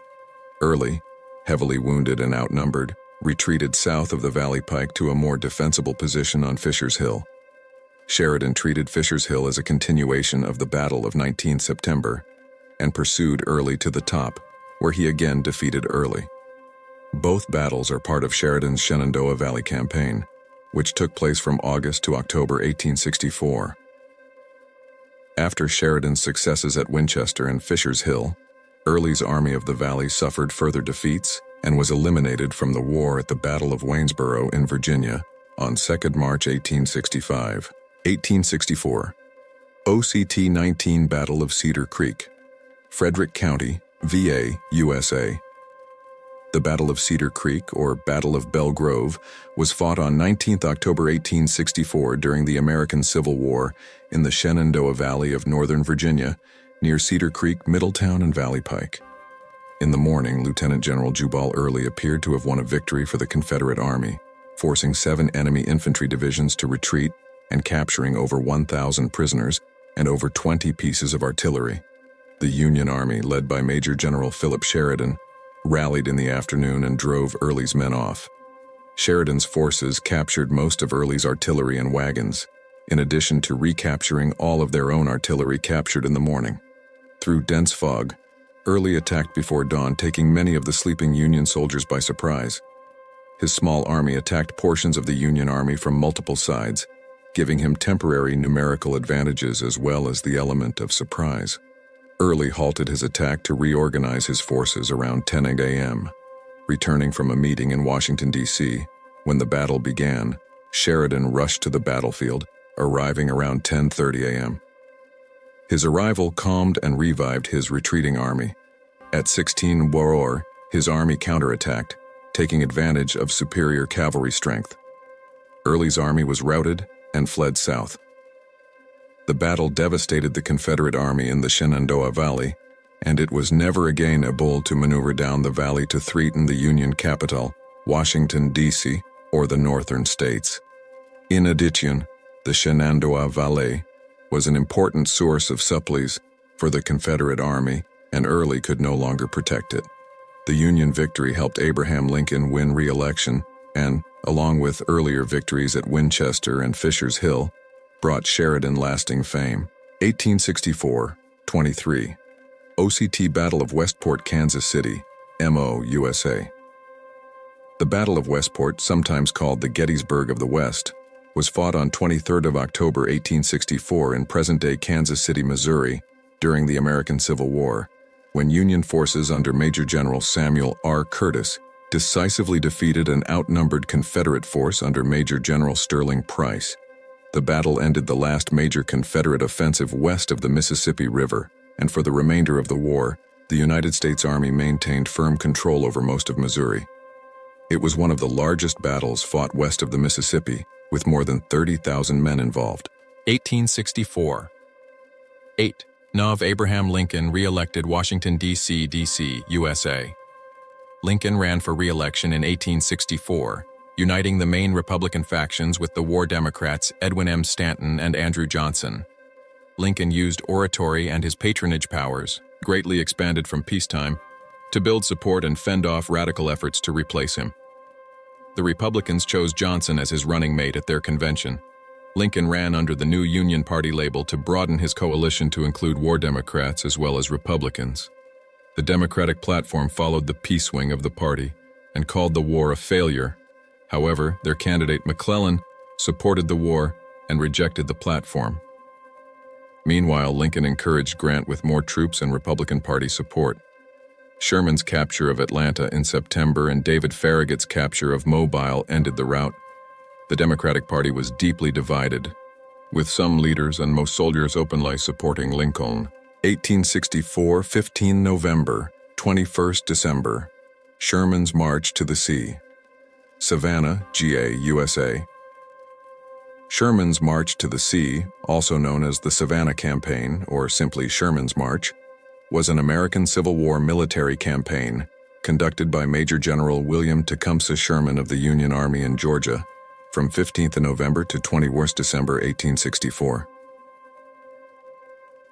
The campaign began on 15th November with the departure of Sherman's troops from Atlanta, which was soon captured by Union forces, and ended on 21st December with the capture of the port of Savannah. The operation weakened the Confederacy and eventually led to its surrender. Sherman's decision to operate deep into enemy territory without supply lines was unusual for the time, and the campaign is seen by some historians as an early example of modern warfare, or total war. Following the march to the sea, Sherman's army moved north for the Carolinas campaign. The South Carolina portion of this march was even more destructive than the Savannah campaign, because of the resentment Sherman and his men harbored towards the state's role in starting the Civil War. The subsequent North Carolina portion was less so. 1864, 30 Nov. Battle of Franklin. Franklin, Tennessee, USA. The Second Battle of Franklin was fought on 30 November 1864 at Franklin, Tennessee, as part of the Franklin-Nashville campaign of the American Civil War. It was one of the worst disasters of the war for the Confederate States Army. Confederate Lieutenant General John Bell Hood's Army of Tennessee launched numerous frontal attacks against fortified Union positions under Major General John Schofield, failing to prevent Schofield's planned and orderly retreat to Nashville. The Confederate assault, sometimes called Pickett's Charge of the West, against 6 infantry divisions comprising 18 brigades with 100 regiments of about 20,000 men, resulted in devastating losses of men and leadership for the Army of Tennessee. 14 Confederate generals, 6 killed, 7 wounded, and 1 captured, and 55 regimental commanders suffered casualties.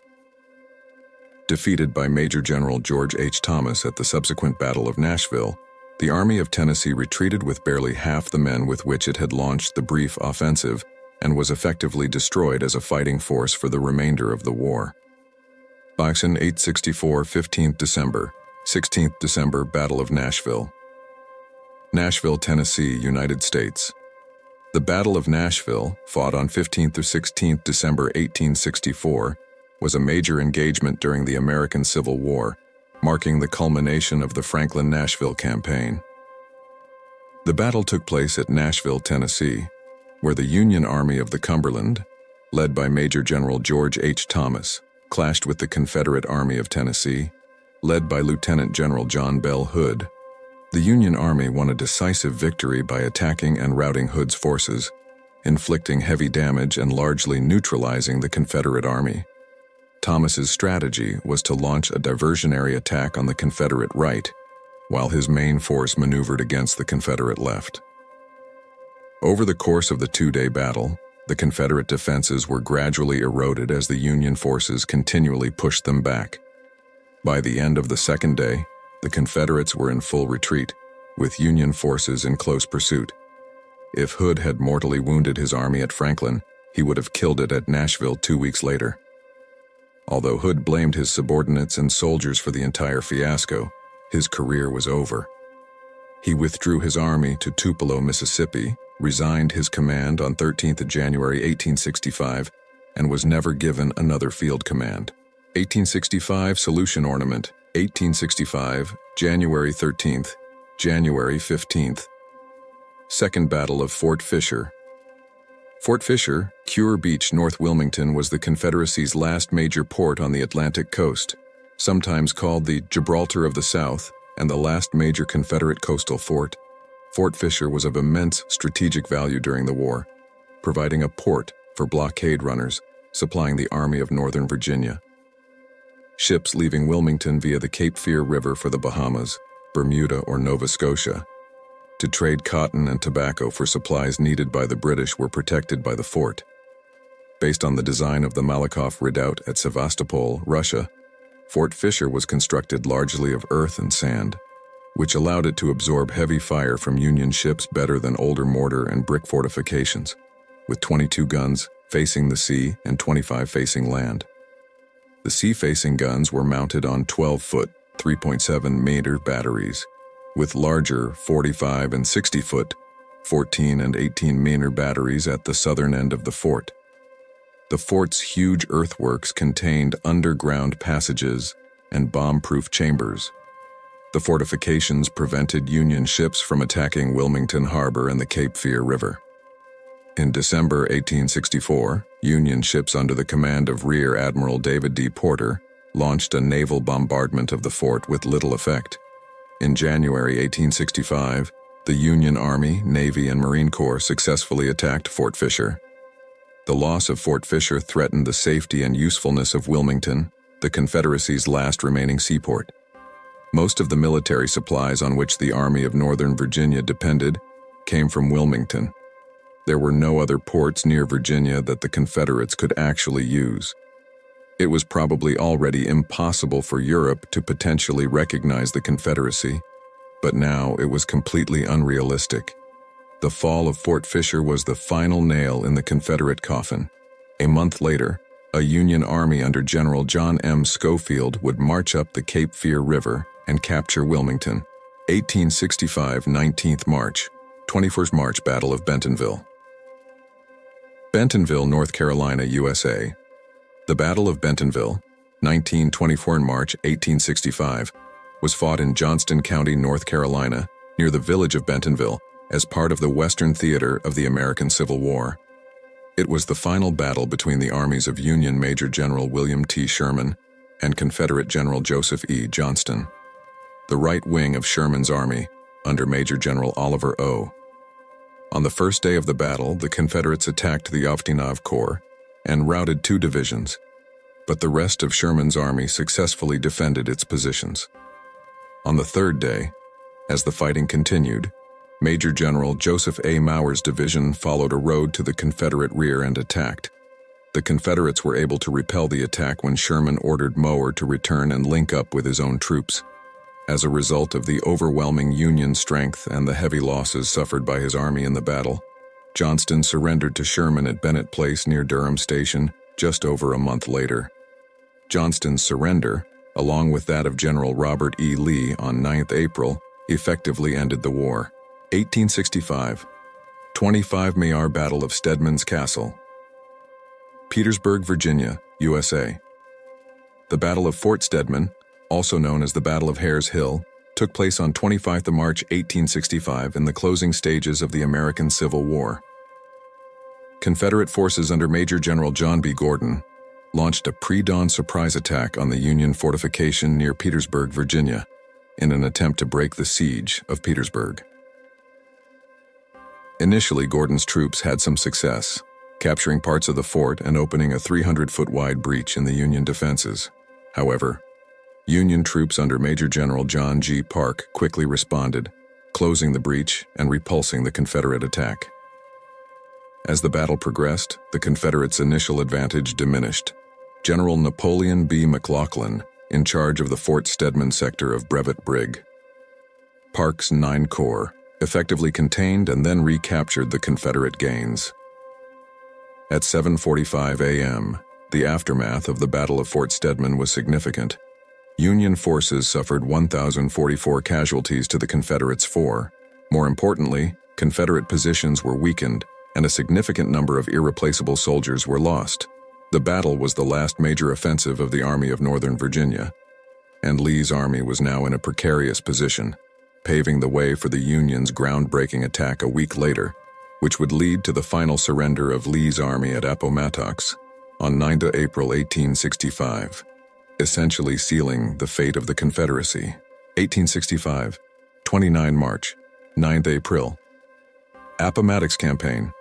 Petersburg, VA, USA. The Appomattox Campaign marks the de facto end of the war that took place in Virginia between 29 March and 9 April 1865, and was fought by the Union Army, Army of the Potomac, Army of the James, and Army of the Shenandoah, of Confederate General Robert E. Lee's Army of Northern Virginia, under the overall command of Lieutenant General Ulysses S. Grant. By the end of the Richmond-Petersburg Campaign, also known as the Siege of Petersburg, Lee's army was outnumbered and exhausted from a winter of trench warfare, numerous battles, disease, starvation, and desertion, along a front of about 40 miles, 64 kilometers, while Grant's well-equipped and well-fed army was growing stronger. In March 1865, the Union Army launched an offensive that stretched and broke Confederate defenses southwest of Petersburg and cut supply lines to Petersburg and the Confederate capital of Richmond, Virginia. Union victories at the Battle of Five Forks in April 1865 and at the Third Battle of Petersburg, often called the Petersburg Breakthrough, on 2 April 1865, opened the way to a close capture of Petersburg and Richmond. Lee ordered the evacuation of Confederate forces from both Petersburg and Richmond on the night of 2–3 April before Grant's army could prevent their escape. Confederate leaders also fled west from Richmond that night. Lee planned to resupply his army in one of these cities and march southwest into North Carolina, where he could join up with the Confederate Army under General Joseph E. Johnston. Grant's Union Army relentlessly pursued Lee's fleeing Confederates. Over the next week, Union troops fought Confederate units in a series of battles, cutting off or destroying Confederate supplies and blocking their route south and eventually west. In April 1865, the Confederate Army suffered a major defeat at the Battle of Sailor's Creek in Virginia, losing some 7,700 men killed and captured and an unknown number wounded. Despite this, Lee continued to push the rest of his battered army westwards. Soon cornered, short of food and supplies, and outnumbered, Lee surrendered the Army of Northern Virginia to Grant at McLean House near Appomattox Courthouse in Virginia on 9 April 1865. 1865, 1 St. April Five Forks War. Five Forks, Dinwiddie County. The Battle of Five Forks was fought on 1 April 1865 near the Five Forks Road Junction, Dinwiddie County, southwest of Petersburg, Virginia, at the end of the Siege of Petersburg, near the end of the American Civil War. The Union Army under Major General Philip Sheridan defeated a Confederate force from the Army of Northern Virginia under Major General George Pickett. The Union force inflicted over 1,000 casualties on the Confederates and took up to 4,000 prisoners. The Union force inflicted more than 1,000 casualties on the Confederates and took up to 4,000 prisoners, while capturing Five Forks, the key to control of the South Side Railroad, a vital supply line and evacuation route. Around 10:00 p.m., after the Battle of Dinwiddie Courthouse, 30 West March, V Corps infantry began arriving near the battlefield to reinforce Sheridan's cavalry. Pickett's orders from his commander, General Robert E. Lee, were to defend Five Forks at all hazards because of its strategic importance. Around 13:01, Sheridan pinned down the front and right flank of the Confederate line with small arms fire, while the massed V Corps infantry under Major General Gouverneur K. Warren soon attacked the left flank. Because of the acoustic shadow in the woods, Pickett and his cavalry commander, Major General Fitzhugh Lee, could not hear the opening phase of the battle, and their subordinates could not find them. Although the Union infantry were unable to take advantage of the enemy's confusion due to lack of reconnaissance, with Sheridan's personal encouragement, they managed to break through the Confederate line by chance. After the battle, Sheridan controversially relieved Warren of command of V Corps, largely due to personal animosity. Meanwhile, the Union held Five Forks and the road to the South Side Railway, prompting General Lee to abandon Petersburg and Richmond and begin his final retreat. 1865. April 2nd, April 9th, Battle of Fort Blakely, Baldwin County, Alabama, USA. The Battle of Fort Blakely took place about 6 miles, 9.7 kilometers, north of Spanish Fort Alabama in Baldwin County, Alabama, between 2nd April and 9th April 1865, as part of the Mobile Campaign of the American Civil War. The Battle of Fort Blakely was the last major battle of the Civil War, surrendering only hours after Grant accepted Lee's surrender at Appomattox on the morning of 9th April 1865. Mobile, Alabama, was the last major Confederate port captured by Union forces on 12th April 1865. 1865-2, April 3rd Battle of Petersburg, Dinwiddie County, VA, USA. The Third Battle of Petersburg, also known as the Breakthrough at Petersburg or the Fall of Petersburg, was fought on 2nd April 1865 south and southwest of Petersburg, Virginia, at the end of the 292-day Richmond-Petersburg campaign, sometimes called the Siege of Petersburg, and the beginning of the Appomattox campaign, towards the end of the American Civil War. The weakly held Confederate lines at Petersburg were stretched to the breaking point by desertions and casualties from earlier Union movements and recent battles, which had pushed these lines beyond the Confederates' ability to adequately man them. As much larger Union forces attacked the lines, desperate Confederate defenders halted the Union breakthrough, long enough for Confederate government officials and most of the remaining Confederate Army, including local defense forces and some Confederate naval personnel, to escape Petersburg and the Confederate capital. The Confederate Corps commander, Lieutenant General A.P. Hill, was killed during the battle. Union troops occupied Richmond and Petersburg on 3rd April 1865, but most of the Union Army pursued until it besieged the Army of Northern Virginia, forcing Robert E. Lee to surrender that army on 9th April 1865, after the Battle of Appomattox, Home, Virginia. 1865, 6. APR Battle of Sailors Creek, Amelia County, Virginia, USA. After abandoning Petersburg, the exhausted and hungry Confederates headed west, hoping to resupply at Danville or Lynchburg before joining General Joseph E. Johnston in North Carolina. But the stronger Union Army kept pace, using the rugged terrain full of creeks and high bluffs where the Confederates' long wagon trains were vulnerable. 2 small bridges over Sailors Creek and Little Sailors Creek created a bottleneck that further delayed the Confederates' escape. After some desperate hand-to-hand fighting, about a quarter of the remaining effective Confederate soldiers were lost, including several generals.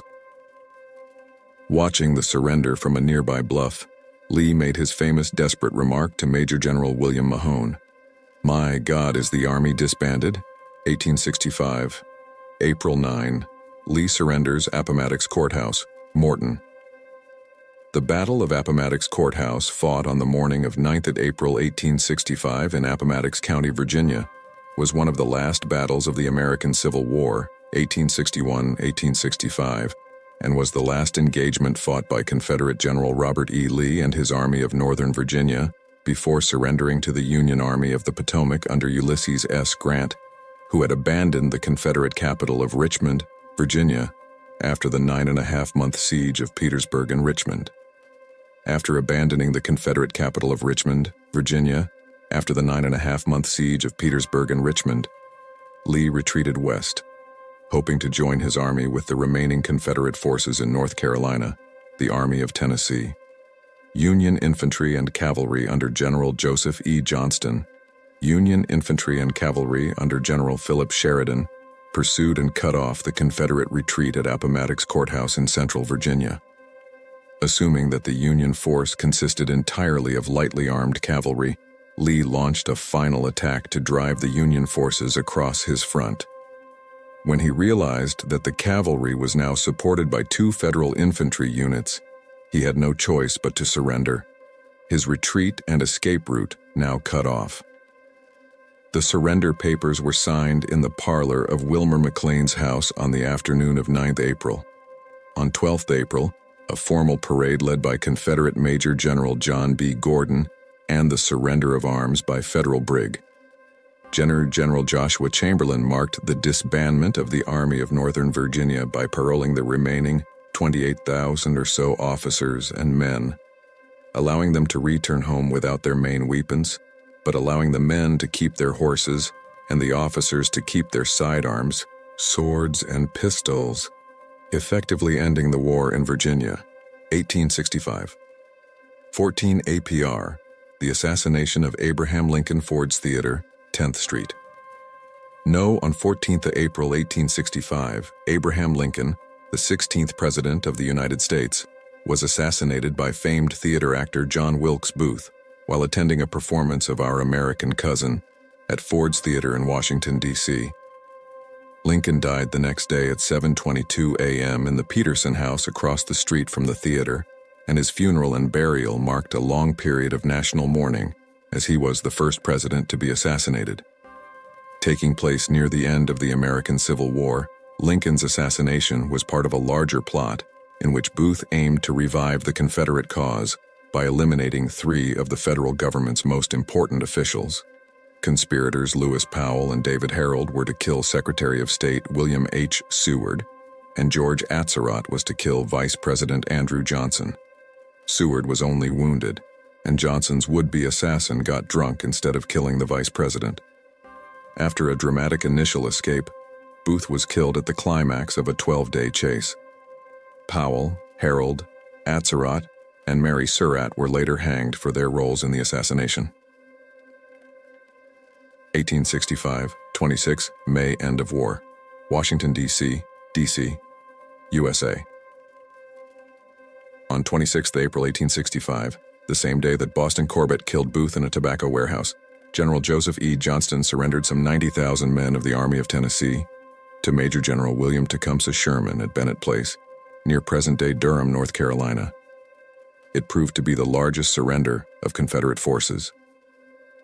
In May, all remaining Confederate forces east of the Mississippi River in Alabama, Louisiana, and Mississippi surrendered under Lieutenant General Richard Taylor.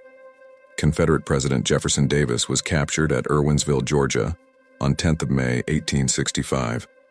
On 13 May, 1865, the last land battle of the war was fought at the Battle of Palmito Ranch in Texas.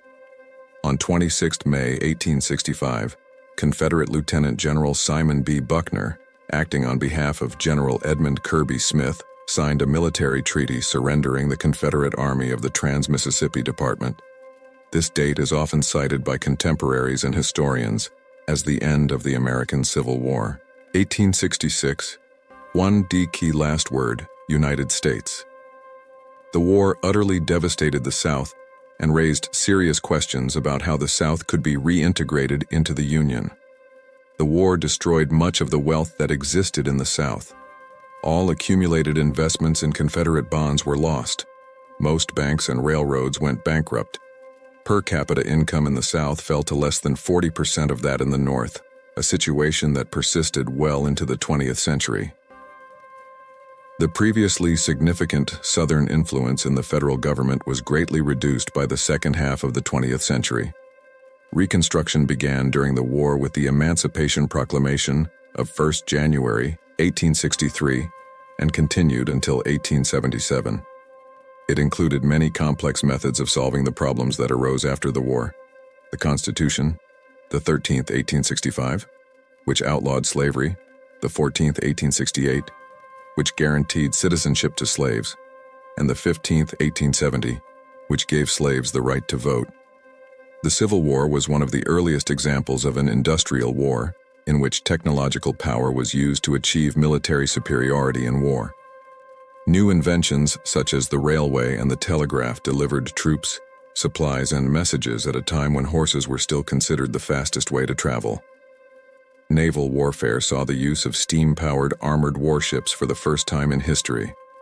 The Civil War saw the first appearance of repeating firearms, such as the Henry rifle, Spencer rifle, Colt revolving rifle, triplet and Scott carbine, and others, a revolutionary invention that would soon replace muzzle-loading and single-shot firearms in warfare. The war also saw the first appearance of rapid-fire weapons such as the Agar and Gatling guns and machine guns.